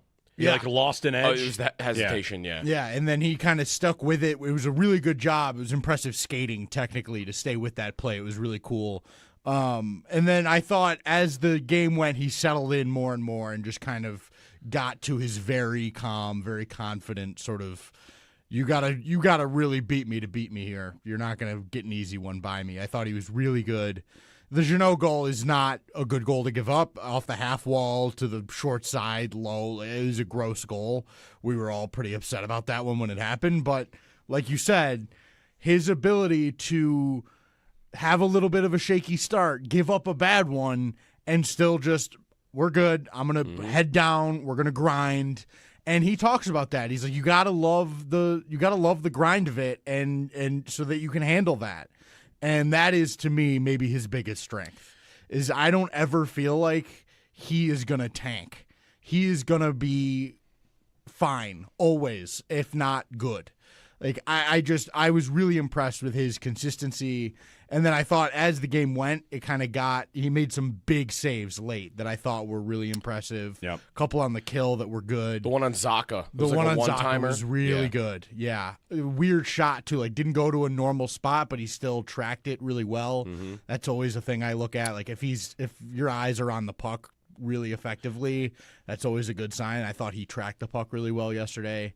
When was the play where there was a redirect in front of the net where the pass could have gone to either of two Bruins? Yeah. And the guy that was in the middle was the one that deflected it. And then Lyon, I think maybe it was pad on the post, and then he shot out to make sure I'm not getting pushed in here. Yeah, he did a really good job on that, playing strong, knowing playoff time, they'll just try and jam me into the net like the Sabres did in game 1 against Swayman. Remember they had a power play, I think, early where they jammed him into the net, and it was like, whoa, this is a little freaky. He recognized they might try and do something like that here. Mm-hmm. I loved his game. I really did. It was what you've seen all year from him. I'm going to give you what you need. Yeah. Just give me a little goal support and we'll be good. Let's ride.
Just looking at the value chart, having some fun with the value chart.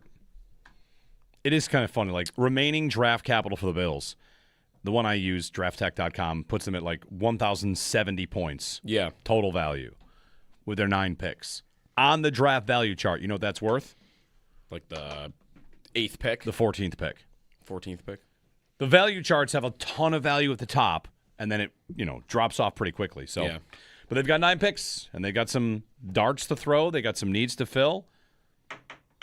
Next hour, let's get to what we think it's going to be. Give us a prediction. Who do you want with the 35th? What names are we keeping an eye on? 66, 101. They'll pick back-to-back in the 4th and the 5th round at one point. On the clock for 2. Jeremy and Joe, happy to have you along with us. Thanks to everyone who came to our watch party last night at Brightsmith. Great time. Sal will be there Sunday for a watch party. Game 4. Victory Friday. More of your calls on the other side, on the Sabres and on the Bills. Draft here on WGR.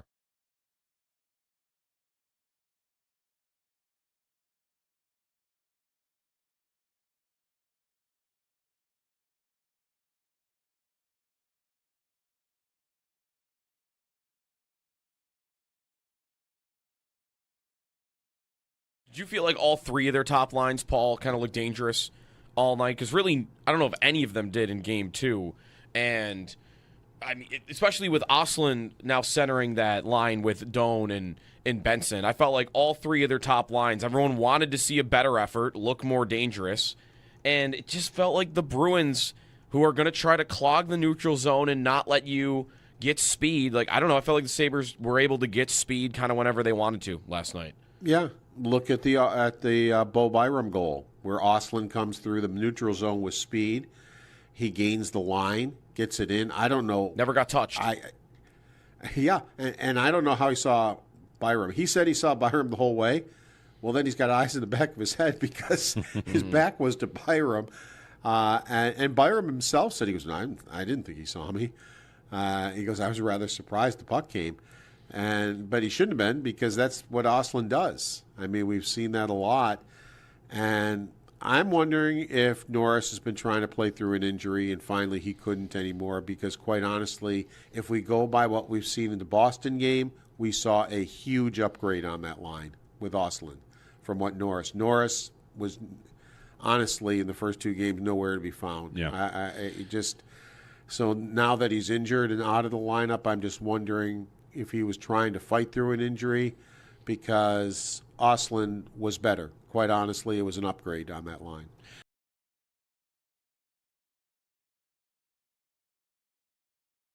I think you all out there, I think you're going to like it quite a bit. So basically, another way to look at what the Bills have done in this draft is that they have traded the 26th pick, the 60th pick, and the 91st pick, their original 1st, 2nd, and 3rds, okay, for 35, 66, 101, 125, 167, 5 picks, and DJ Moore, because they traded 60 to get DJ Moore. Yeah. So really another way of looking at it, if you just look at it in totality, is you traded down 9 spots in round 1, 6 spots in round 2, and 10 spots in round 3 to get DJ Moore and 2 day 3 picks.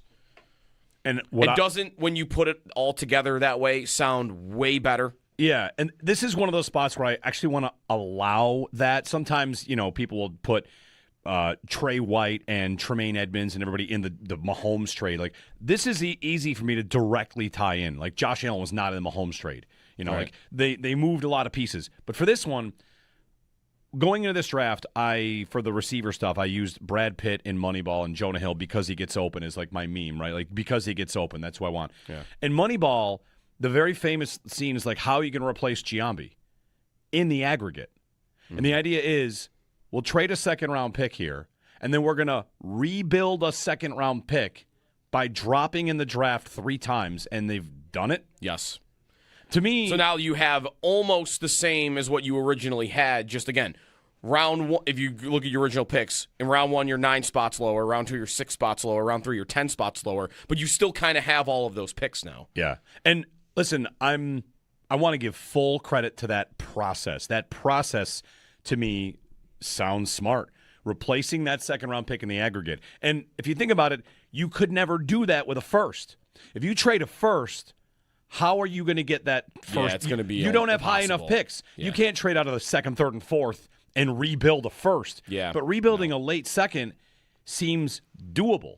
So, like, that way to look at it, I love it.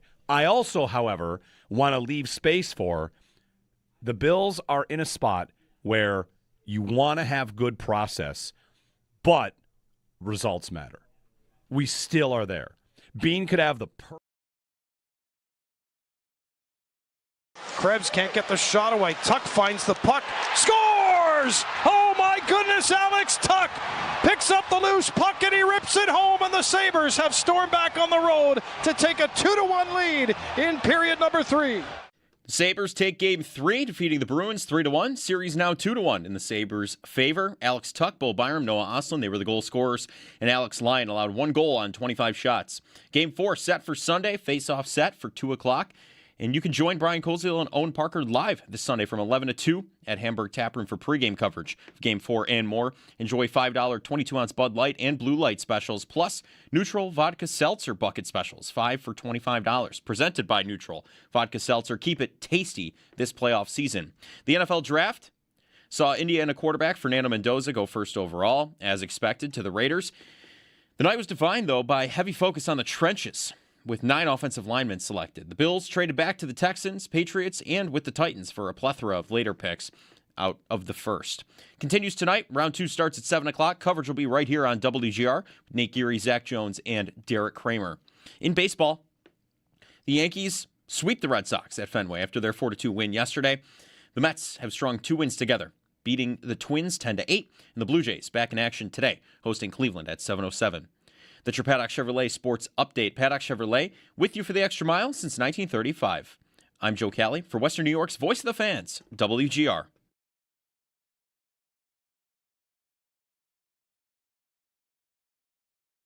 Edge rushers is a position, you guys have been tied to a lot. I know you got 2 that you really, really like, but it's also a new defense and a new defensive coordinator. What do the edge rushers look like in this year's draft? I do think there's some guys. I think there's some depth there.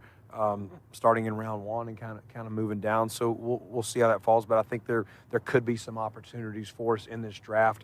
Can't tell you which round necessarily. We have to see how it falls. But I do think there's depth there. We're talking earlier. I think there's some inside backers too this year. Some years that can be a thinner class. I would say that's a deeper class. There's some safeties in this class as well. So I think there's some guys on defense that we can add at various points that can add to our team this season. Matt Bove tweeted that out. It's a conversation he had with Brandon Bean yesterday, the Bills GM. Unprompted inside linebacker and safety. So Jacob Rodriguez and Emmanuel McNeil-Warren are 2 names top of the list for those 2 positions. I think the other names you would want to mention there are C.J. Allen from Georgia. And I don't know about Jake Galde. I think he's really interesting, though, because he does a lot of different things. That is Swiss Army knife, hybrid, like Jim Leonard, you cook. Do whatever you want with him type of guy. Adam Schefter reports Ohio State defensive tackle Caden McDonald is staying in Pittsburgh for the draft. He's expected to be picked early tonight. Commissioner Goodell went to see McDonald after he was not selected in the first round, invited him to come back tonight so he could give him a hug on the stage once he's picked. McDonald and his family extended their stay in Pittsburgh. Will be back in the green room tonight. That's per Adam Schefter on Caden McDonald, who very well could be a Bills pick at 35. Jeremy and Joe, we're wide open for you the rest of the show here on the draft, which we'll get some picks tonight, and the Sabres victory over Boston, 3-1. Noah Ostlund, a great game from him, and the Sabres. As good a Sabre playoff debut for a rookie since who? Have they had big rookie contributions in their playoffs? I'm looking at I do actually have some trivia. Tyler Ennis. If you want it. Tyler Ennis, yes. In a series they lost. Ennis had 2 rookie playoff campaigns because he was still a rookie after the Bruins series because he had only played like 10 games that year. Okay. So Ennis had 4 points in each of the 2 Bruins series. Who else as a rookie had like 4 or more points in the playoffs for the Sabres? The 05-06 Sabres would have had a bunch, right? There's 6 guys. Vanek did not. He had 2 in 10 games, and then he was healthy scratched a lot. Are Roy and Afinogenov rookies in that season? No. Afinogenov was drafted in 99. Yeah, right. That's not even close. Roy was close. I mean, you're on the right track, though. Like, the list you're on. Tyler Myers had some points in that series he played in. One goal. One goal. No assists. You were on the right track before. With the 0506? Yeah. This is the guy who had since in the last 20 years, rookies for the Sabres in the playoffs, this guy had the most points with 10. Famous goal. Pominville. He was a rookie. There's another rookie on that team that had 4 points. I don't know. Gaustad. No. And then the following year, there was a rookie in 07 who had 4 points for them. Who appeared midway through the year as a regular? Clark MacArthur. No. That's a good guess. It's a good guess. You're in the right territory. This player I would put a little bit, like a peg above Clark MacArthur. I don't know. Stafford. Oh. Duh. Drew. When did he show up? Was that midway through? Like right around the Drury fight. That's his rookie season. Right, because he scored the game-winning shootout goal in that game. The brawl game. And then other rookies, Sabres. Tim Kennedy is on here. Nathan Gerby is on here. Yeah, you mentioned Vanek didn't really do. I mean, Vanek in 10 playoff games had as many points as Oslin had last night. So 803-0550 and 1-888-550-2550. Jeremy and Joe. Game 4 will be Sunday afternoon. We'll talk to you about the Bills. And you guys want to do a real quick, let's walk through 2 mocks here. I'm going to do a mock draft.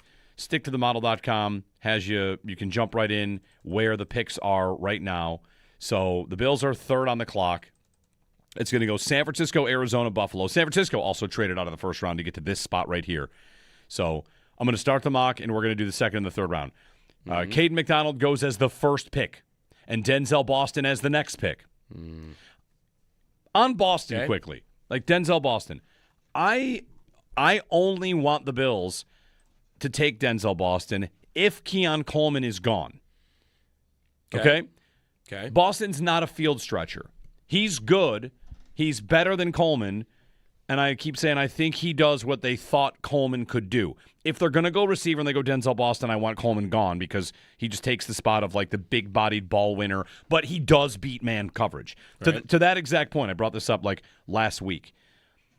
College success rates, courtesy of Reception Perception, Denzel Boston versus Keon Coleman. Denzel Boston against man was in the 72nd percentile. Against press was in the 80th percentile. Keon Coleman was in the 3rd and the 8th. These are not the same players, even though they are still both big-bodied receivers. That said, like if Boston goes and Caden McDonald goes, we played the clip. Is it Emmanuel McNeil-Warren? Is it the safety that they want? Cassius Howell, bendy edge rusher, short arms, C.J. Allen, Christian Miller, defensive tackle. I mean, tackle. I feel like any of these defensive tackles are like the same to me. Right. I know, I know some are better at things than others, but just it's a total non-needle mover for me, no matter who it is. But if it goes like Caden McDonald and then the safety in front of the Bills, like we'll see. They might have taken one of these players. They might have a stash of players that are equal. Who do you take in this spot? What do you want to do? And then let's see who's there in the 3rd round. I would probably, if that's the way it went down, I would probably take the best linebacker that's on the board. Best linebacker on the board is C.J. Allen. Yeah, I'd probably do that. Okay, linebacker it is, C.J. Allen. And then you have to give me $10 because they took a linebacker before the running back. I know. Our bet from last year. We fast forward all the way, not to 91 anymore. Now we're only going to 66. Right? Okay. Yeah. 66, which is not that far down.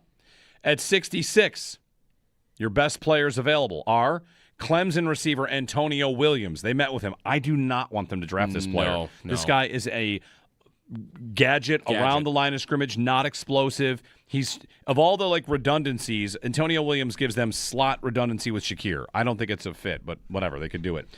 Big Citrus, Dominique Orange is there.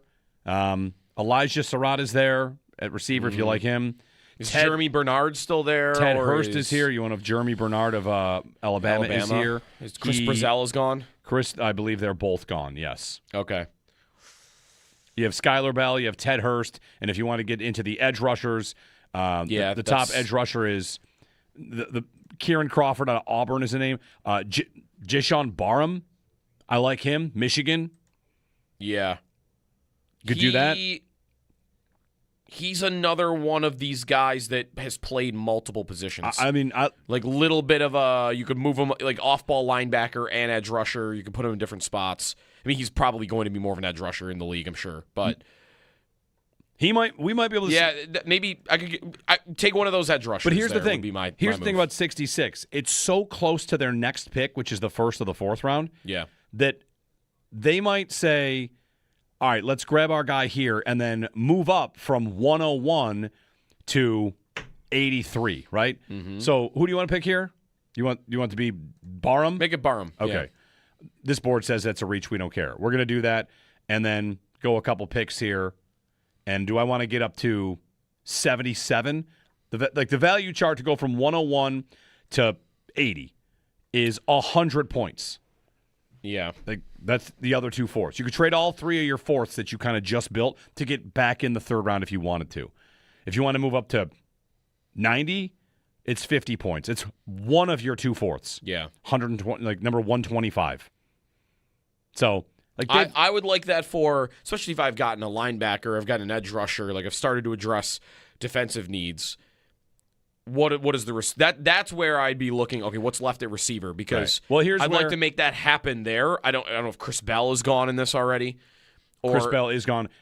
Is it too early for Bryce Lance from North Dakota State because that's their speed vertical threat? Right. Bryce Lance is still on the board right now. Like, here's if you want to trade up for him, you can.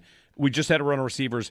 Surratt, Malachi Fields, Ted Hurst, Skylar Bell all just went 4 in a row, 77 to 80. Yep. Maybe you jump up and take Bryce Lance. Maybe you roll the dice. Will he be there at your next pick at 100? Yep. Maybe. So we'll see. Like, they've got two picks. And Brennan Thompson went with the 100th pick, and I would have put the Bills at him at 101. Field stretcher receiver. I still think that's in the mix. And that is not Antonio Williams. That is not Denzel Boston. It's not Zachariah Branch. It could be. Well, I mean, he has the speed for it. He just didn't do it at Georgia. Right. So, I began the draft process loving him. And then it's more and more like, well, look how many screens he ran. Like historically high level of screen passes. And that's terrifying to me. 803-0550 and 1-888-550-2550. Get more of your phone calls in here on the Sabres, on the Bills. Jerry and Kenmore. Jerry, good morning. Good morning. Hey, quickly, 1975, I know you don't go back that far. Danny Gare, as a rookie, had 13 points in the playoffs. I've got that in front of me. That's the all-time record for the Sabres, for a rookie. Yeah. Yeah, actually, you know who was second that year in scoring in the playoffs was Guy Lafleur, and he only played 11 games. He had like 19 points in 11 games. It was much shorter playoffs back then, too. I've always lived by the fact that once you have a mature team that has veterans, that have high cap numbers, that the draft is your lifeline. You need all kinds of players on this team on rookie contracts. And the only way to do that is to have a lot of picks. I love the trade back. He's playing chess. He's not playing checkers. The value in it. Could you imagine today if we took that 35th pick and gave it to the Jags and maybe something next year like a third and did get Brian Thomas Jr.? Now we still have 66 or whatever and 91 to get defensive players. I've been critical of being just like you guys for not taking a receiver, but I think he has moments of brilliance, and this could be one of them. If he trades it for Brian Thomas Jr., though? No, but like he has picks now in the top 100. You know, we didn't have that before. What is really the difference between 26 and 35 with the value that you got? Well, here's the thing. Like, it depends how much. Thanks for the phone call. Depends what your needs are. Depends what. What's the difference between 25 and 31, or 25 and where they're picking? 35. 26 and 35. The difference is 150 points. Now, again, but that's going to be different for different teams. The Texans think there's one guard left on the board that they like, and he will not be there for them, and the Bills don't care, then that's why you get the trade that it is. Because for the Texans, it might be 300 points for them. And for the Bills, it might be 100. I want to ask this question, and I asked you this yesterday, and I thought of it yesterday, and I just want everyone that uses a trade value chart to answer this question. We just use it religiously. We accepted that Jimmy Johnson did one. There's 10 different value charts. All right. Every single pick the Bills have right now is worth about as much as the 16th pick in the draft. Sorry, the 15th pick in the draft. If the draft started and a team traded all of these 9 picks for the 15th pick, that is even on the value chart. One team would be looked at as insane and one would be brilliant. How does that work if the chart, we use the chart to decide if trades are fair? Mm-hmm. How is it, I'm asking this honestly, help me understand how we will use the chart like the Bible of trades, but the exact matching of values, one of those is dumb, and one of those is chess and brilliance. I just have to know that because I try to understand a lot of things. Do not mistake this from me. I'm upset the Bills are trading down. But just like asking honestly, why do we do this where we use this chart religiously and we don't respect it going the other way? It's only used one way. Mm-hmm. The entire draft capital the Bills have is worth the 15th pick. All right. So when you say, like, what's the difference between 25 and 31? I don't know. What's the difference between the entire draft class the Bills have and 15?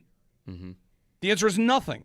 Well, no, on the draft chart. There is a difference because the draft chart is not accounting for that. If you had 10 picks that were the equivalent of that one pick, well, 3 of them aren't going to make the team. And that's not being brought up at the draft. And it's also not being brought up at the draft that the team that's only got the one pick that has the 15, they're going to add a bunch of undrafted free agents. And what are the odds that those players are going to turn out compared to your guys you pick in rounds 5, 6, and 7? Right. None of that is accounted for. And all that would go to, actually, I'd rather have the same value for the fewer amount of picks, which is why I would imagine, well, it's part of why, when these trades are made, isn't it almost always that the team trading up is the team giving up more on that draft value chart? But not much. In the case of the Texans, but it's never the other way. Is it almost never the other way where you'll look at that trade value chart and say, wow, the team that traded down got more value on the trade value Sometimes chart. that Wait, happens. sorry, I just mixed it up. The team that traded up got more value. Yes, Sometimes they do. Like the Patriots, according to one of the charts, and again, I'm kind of like saying, like, why do we care about the charts? One of the charts of the Patriots got 13 points more from the Bills in the trade down. 13. Well, who cares about 13? Well, the difference between 26 and 35 is 150. I'm just, it's just the goofy draft. That's all. I'm more than anything, I'm just kind of sitting here like, what are we doing with all this stuff? Like, guys make trades, and I think trades up are worthy, and I think trades down are worthy, and I don't think it's chess. You get out of bed and somebody calls you and says, instead of you picking, once you do this, like, yeah, fine. Like, you're not, I don't know. I want to give credit where it's due. The credit here is we don't like any player enough to pick. If they did like a player enough to pick, they'd pick him. And they don't. That's the Niners, too. Like, are the Niners playing chess? I don't know. It's only really even chess to me if you get the player you were going to take at that spot anyway, and of course we'll never know that. And even then, that's a little bit of luck. Again, I dig what the Bills did. The way Joe laid it out earlier was all of their trades down have basically replaced the value of the second-round pick they traded for DJ Moore. Right. And to me, you look at it that way, I'm like, that looks pretty smart. They traded 3 different picks down and added the effective value of 300 points. That's how much they traded for DJ Moore. Like, okay. Does all of that mean that was the only thing they could have done and the best thing they could have done? Of course not. Like, if you're mad about what the Bills have done and you're getting shouted at by someone saying, like, how could you be mad? Because there are lots of things that your team could have done in the draft that are justified and worthy. Anyway, thanks for the phone call. Brian Thomas Jr., I don't know. Is Keon Coleman on the team? How do you feel about that bet? Good. That he's still, I don't feel any worse. I mean, they haven't done anything. They have more picks that they could use on a receiver that would replace him on the roster, so I guess maybe I should feel better about it. Yeah. I am so convinced it's all a sales job to get Keon off the roster and get something for him. Actually, maybe I should. You know what? Maybe I shouldn't treat it as more picks is better for my bet because more times they could take a receiver. Because now less need to get a 5th-round pick for Keon Coleman. Maybe they take 2. Right? What do I need another 5th for? Because I'm going to have 10 picks, and now 4 guys aren't going to make the team. I mean, maybe Coleman, you use Coleman in a 4th to move up into the 3rd. I like that.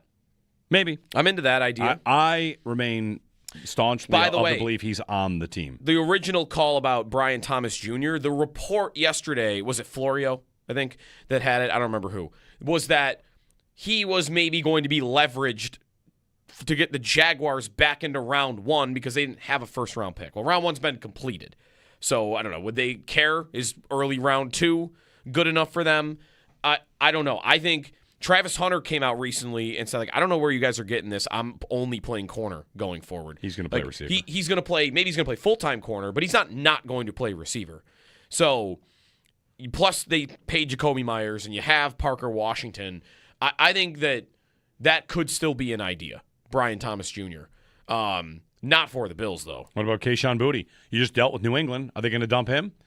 And what does A.J. Brown go for, by the way? He's going to get that post-June. The Eagles receiver room right now, not including him, is Devonta Smith, Malachi Lemon, Hollywood Brown. And they traded for Dontavian Wicks. And Elijah Moore. Yeah, they're not keeping A.J. Brown. No. So he's going to get traded to New England. And that's going to be a 1st next year, isn't it? I don't think so. He's an elite receiver. He's going to go for a 2nd-round pick? I don't know. He's going to go for a 1st because the Eagles have to eat the dead cat. I might be right. Tony in Buffalo. Hey, Tony, good morning. Hey, guys.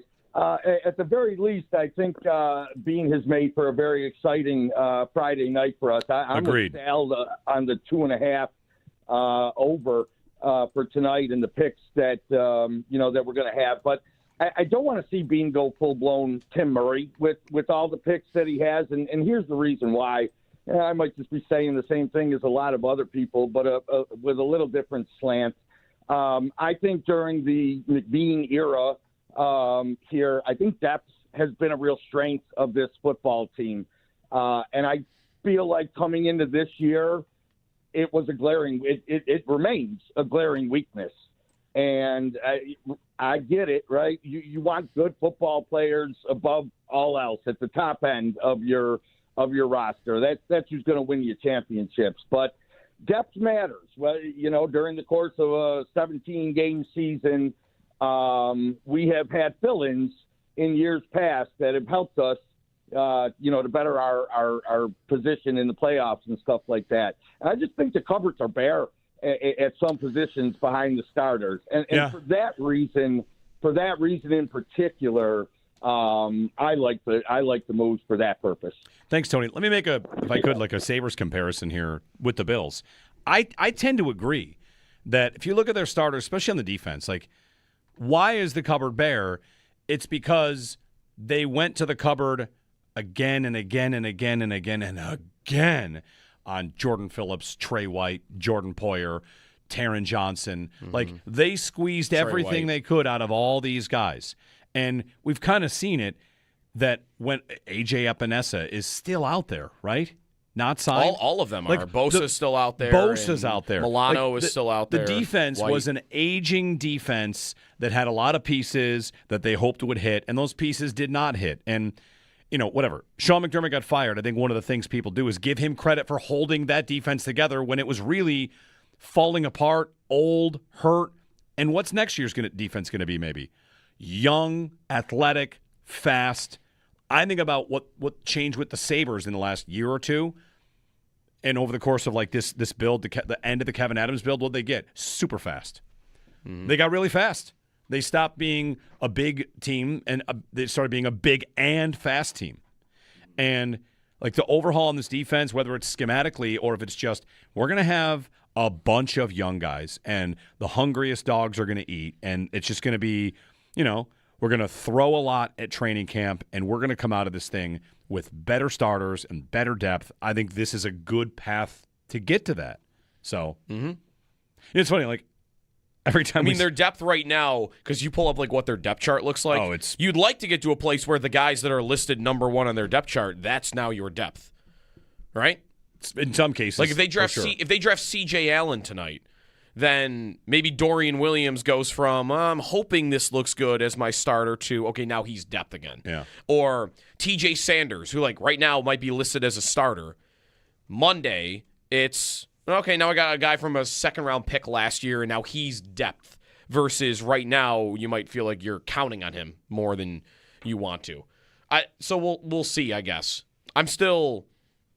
Hasn't Bean also done this before where he'll trade down, maybe this is just the Coleman draft, where he'll trade down and all these picks, and then he will end up trading up a couple of times on days 2 and 3, and we kind of end up where we were at like, it's 7 picks. Right.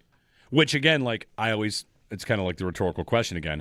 If it's always trading down is good and always trading up is bad, you get a lot more flack for trading up in the first than you do in the fourth and the fifth because the prices are low. I'll give you a 6th-round pick to move up 10 spots in the fifth. They did end up with 10 picks that Coleman draft. So maybe that year they actually ended up holding on to it. And who are the picks? The 10 picks? Coleman, Bishop. Bishop's good. Carter, Ray Davis, Van Pran Granger, Eddie Ulofoshio, Javon Solomon, Tylen Grable, Daquan Hardy, and Travis Clayton. Hardy and Clayton never made the team. I've got one player so far that I... And again, I want to go back and count that as 8 picks. That's 8 picks. 2 guys didn't make the team. Those are... You might as well not have had them. Right.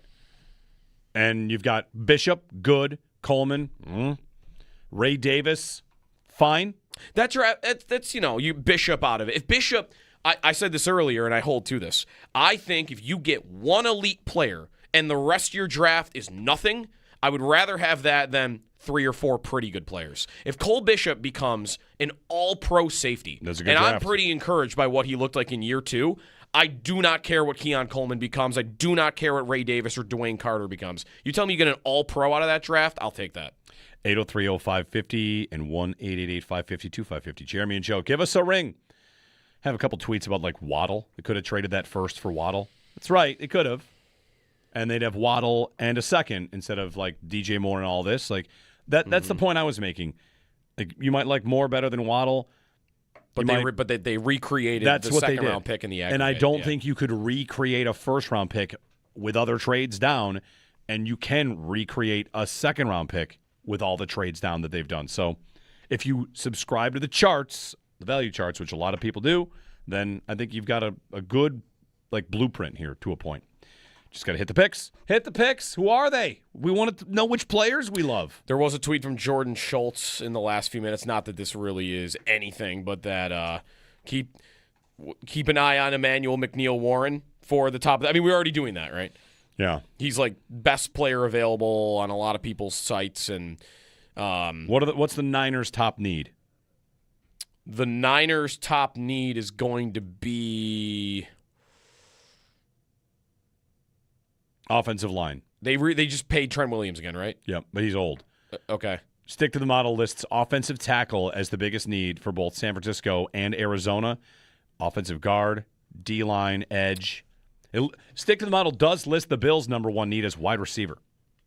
The Niners don't need a receiver. No. Pearsall and Evans. And they still have Brandon Ayuk on the roster.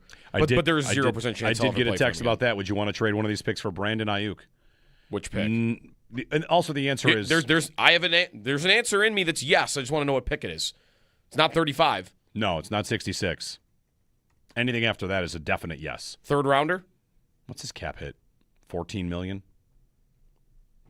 Sorry, I guess that'd be their 4th rounder. So they have the first pick of round 4. Would you trade that right now for Brandon Ayuk?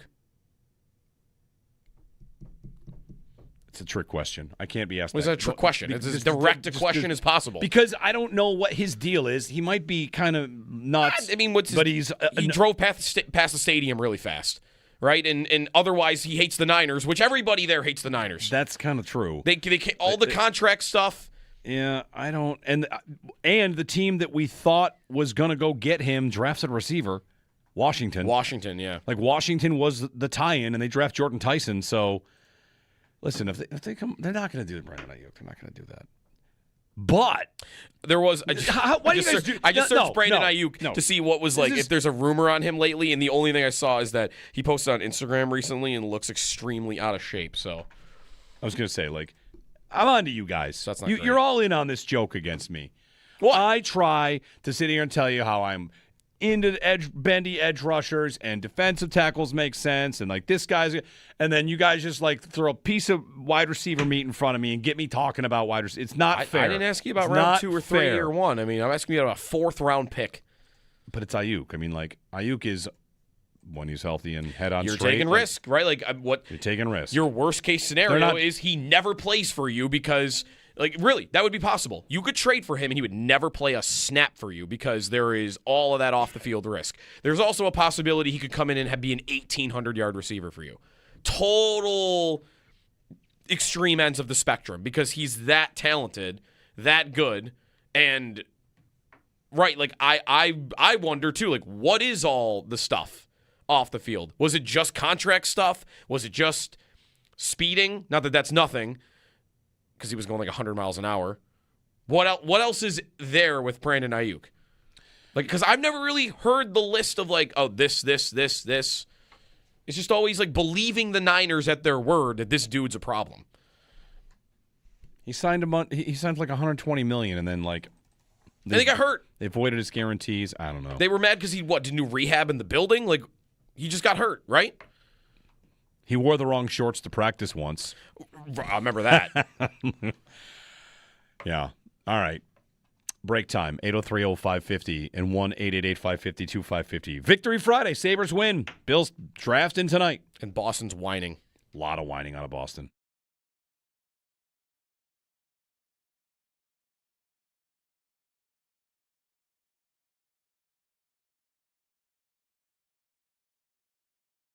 Let's get to the idea of the trades down. I think most people support the idea of adding more value. They were without a second-round pick because of the DJ Moore trade.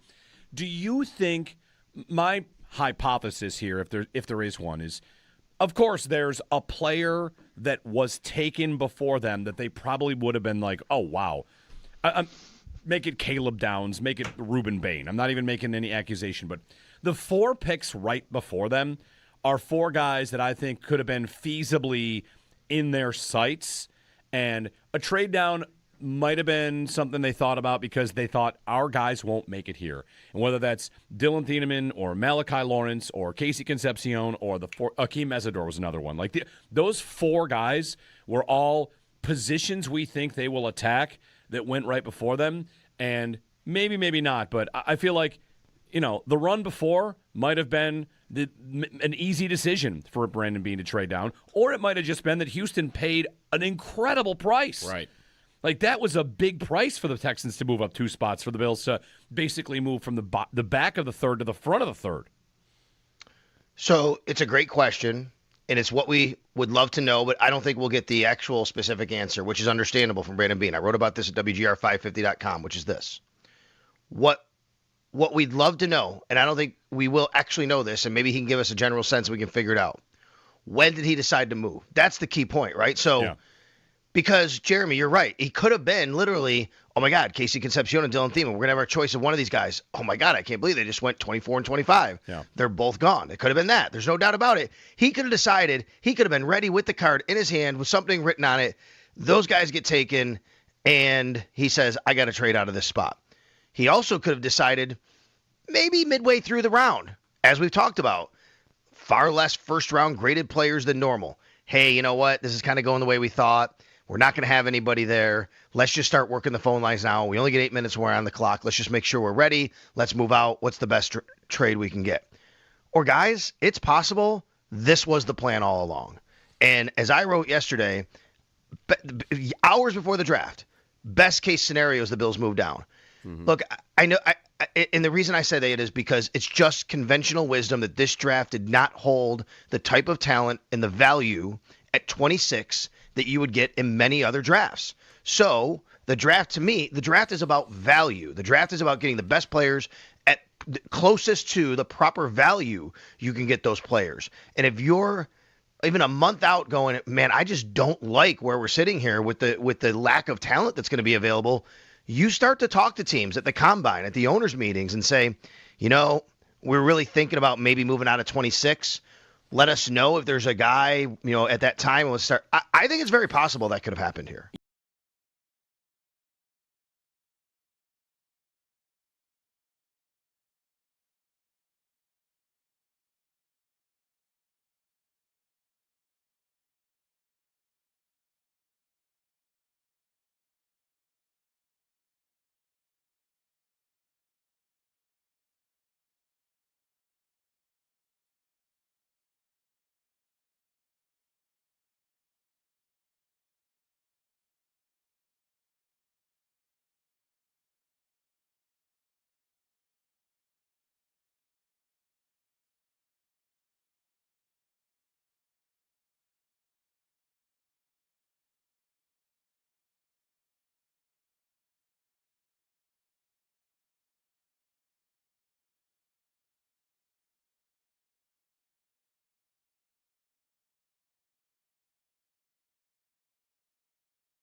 Game 2 against the Flyers, 05-06, Robert Esch has lost it. The best part of that video is him like frantically looking left and right, like for anybody that he can grab. He allowed 5 goals on 10 shots in that game, and then got pulled. Tampa-Montreal, Game 3 is tonight. Vegas, yes, Utah. I am very happy that Tampa and Montreal is now split on a different night than Sabres and Bruins, because they've been going at the same time. And I'm not going to do the double screen thing during the Sabres game. And that is the series I want to watch in the NHL non-Sabres category than any other series. And it hasn't really been cleared out there. So give me draft and Lightning and Canadiens. Because that series, I think, is probably the best one to watch. Yeah. And now it actually gets its own night. Vegas, Utah, and Edmonton, Anaheim also tonight as well. All 3 of those series are tied 1-1. Yeah. On the weekend, on Vegas tonight also. Is this the what did the Vegas guy say at the end of last game? Didn't he threaten Nick Cooley? Dowd said, "I'm going to kill you." I think it was before the last game. Oh, so there's been a game since he said that? Meanwhile, Saturday, both Carolina and Philadelphia can advance. They're both up 3-0 and both play tomorrow. Okay. Sabres and Bruins, 2 p.m. to lead the Sunday slate. I saw Flyers fans put up a billboard in Pittsburgh of the definition of what embellishment is next to the picture of Sidney Crosby. So it's a pretty good move if you're Flyers fans. 803-0550. Cody in Rochester. Hey, Cody. Good morning, guys. Morning.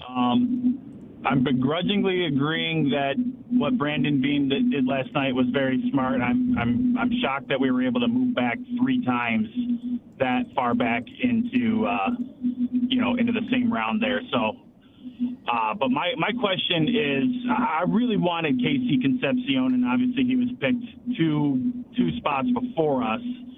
Do you think that the Bills would have picked him up if he were available at that spot, or do you think that Bean was already, primed to move back regardless of who was available? Thanks, Cody. It's a great question. It's my favorite thing and also least favorite thing to talk about with the draft, because so much of the draft is, A, admitting what you don't know. We don't know a lot of things. They don't tell us, right? We don't see their draft boards. Number 2, how much teams will their messaging is that everything goes great. And, they'll put out a draft video and we'll think that literally every single thing that happened is what they wanted to happen. And every team will portray it like everything that happened is what they wanted to happen. Would they have taken Casey Concepcion? I don't know. I don't know. I do know that they had him in for a top 30 visit, and he's the only guy that went in the first round that they had in for a top 30 visit that I've seen. Maybe Dylan Thiedemann. They had meetings with him. They've had meetings with other receivers. Like, they're planning for all these contingencies. But there's one guy that went around where they picked that they brought into town, and he was one of them. Would they have taken him? Maybe. It's kind of like last year, the whole big dramatic conversation with Brandon Bean. I was kind of surprised they didn't take a receiver anywhere. And would they have? I think so. I think they might have taken Isaac Tesla, who came in for a visit and went like 3 picks before them.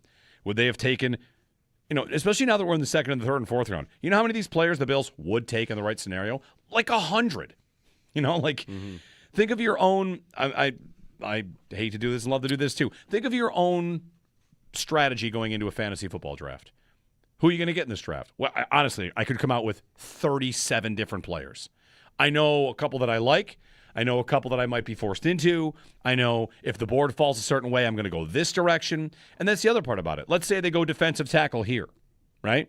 Yeah. That changes what they're going to do at 66. Right. All the defensive tackles that you would be thinking about at 66, you're probably knocking down a peg at least. Yeah. If not taking them off their board. Let's say they go safety here.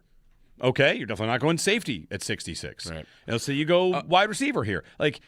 And what you do in this pick at 35, will be affected by what happens at 33 and 34, 2 picks in front of you. So, the draft happens to you, and you do the best you can to react to it. Would they have taken Concepcion? I'd love to tell you that I know. I don't. Here's what I feel like I do know, though. There's a player. I think this is true probably every GM in the NFL. There's a player that would have forced them to say no to all those trades. Yeah, for sure. The draft is not ever going to. And they might have thought that player will real. never get here. But there definitely were players that, they would have thought, we're not moving down. We're not going to get all this value. We're just going to take this dude. We've learned only from two teams, really, like what they wanted to do over what they ended up doing, right? Kansas City just said this. Yeah. Their GM basically admitted they wanted Carnell Tate. I think he said that. Yeah, Brett Veach said, once Tate was gone, that solidified our decision. And we know Pittsburgh wanted Mekhi Lemon because they called him. They were on the phone with him. They were on the phone with him when the Eagles traded up. So we know from there too. Did you see what Malik Neighbors said? No. Malik Neighbors was on with Micah Parsons last night, and he was asked, as the Giants were on the clock, what do you think here if they take a wide receiver? And he said, quote, "You're going to pay him more than me, and I'm your number one receiver. When he's in year 3 and I need a contract, you're just going to trade Malik." Made it sound like I do not like this idea. Parsons then is like, yeah, welcome to my world, is what he said. So basically, Neighbors would not have liked the idea at all of them drafting a receiver, in part because this guy's getting paid more than me the second he shows up, just because of the rookie wage scale going up. And, Interesting. I would have loved, though, if they had done it. Because then today, we could have come in talking about Malik Neighbors. Because he would have been on the record as they were picking him saying, oh, you're just going to end up trading Malik. And then they do it. 803-0550. Yeah, you want to come away feeling good. That's why they put all this work in, but you don't have full control of the draft. The Steelers one is incredible. On the phone. You do have control to not give your pick to your rivals, by the way, though. That you do. And they decide now multiple times that they don't care about it. Mekhi Lemon on the phone with the Steelers. His family thinks he's a Steeler. He asks Omar the what's his name? Omar Khan. Thank you, Omar Khan. Mekhi Lemon asks Omar Khan, what are the Eagles doing? His agent runs over with a phone and tells him, Philly's traded for you. Hang up on Omar Khan. Thank God that did not happen to us. Can you imagine the Bills are on the phone with someone we all really loved, whoever, and hold on, somebody has just come in and snaked this. I'd wonder how common it is, though, the GMs call the pick before you're on the clock. That's a good question. Is that normal? You got to call Dallas and say, are you going to make sure to not give this away? Does the Steelers GM deserve criticism because probably you called the guy before you were on the clock? You tipped your pick? You opened yourself up to that. Right. When you could have just waited 90 seconds and done it. 803-0550 to join us. Extendo Sports coming up. Northtown Automotive Extra Point Show after that.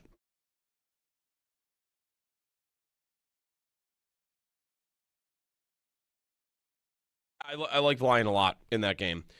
Oh, and did you feel like, what? Was there rust for him to shake off as you watched Lyon and net? The thing you say about him a lot is his ability to forget about something that went wrong, and that's the Jeannot goal for sure. Yeah. Otherwise, vintage Lyon, what did you see in his game last night? Yeah, I thought he was good. I thought in the first period there were a couple of plays that were a little chasey. There was the one where he was down early and had to kind of chase it outside. He almost fell once. Yep, that's the one I'm talking about. He kind of went down. He got over to stop Pasternak. Pasternak didn't shoot it right away. That's what made him fall. He lost an edge. Oh, it was that hesitation, yeah. Yeah, and then he kind of stuck with it. It was a really good job. It was impressive skating, technically, to stay with that play. It was really cool. And then I thought as the game went, he settled in more and more and just kind of got to his very calm, very confident sort of, you gotta really beat me to beat me here. You're not going to get an easy one by me. I thought he was really good. The Jeannot goal is not a good goal to give up. Off the half wall to the short side, low. It was a gross goal. We were all pretty upset about that one when it happened. But like you said, his ability to have a little bit of a shaky start, give up a bad one, and still just, we're good. I'm going to head down. We're going to grind. And he talks about that. He's like, you got to love the grind of it and so that you can handle that. And that is, to me, maybe his biggest strength, is I don't ever feel like he is going to tank. He is going to be fine, always, if not good. Like I was really impressed with his consistency. And then I thought as the game went, he made some big saves late that I thought were really impressive. Yep. A couple on the kill that were good. The one on Zaka. The one on Zaka was really good. Yeah. Weird shot too. Like didn't go to a normal spot, but he still tracked it really well. Mm-hmm. That's always a thing I look at. Like if your eyes are on the puck really effectively, that's always a good sign. I thought he tracked the puck really well yesterday. When was the play where there was a redirect in front of the net where the pass could have gone to like either of two Bruins? Yeah. And the guy that was in the middle was the one that deflected it. And then Lyon, I think maybe it was like pad on the post, and then he like shot out to like make sure like I'm not getting pushed in here. Yeah, he did a really good job on that, playing strong, knowing playoff time, like they'll just try and jam me into the net like the Sabres did in game 1 against Swayman. Remember they had a power play, I think, early where they jammed him into the net, and it was like, whoa, this is a little freaky. He recognized like they might try and do something like that here. Mm-hmm. I loved his game. I really did. It was what you've seen all year from him. I'm going to give you what you need. Yeah. Just give me a little goal support and we'll be good. Let's ride.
What a day.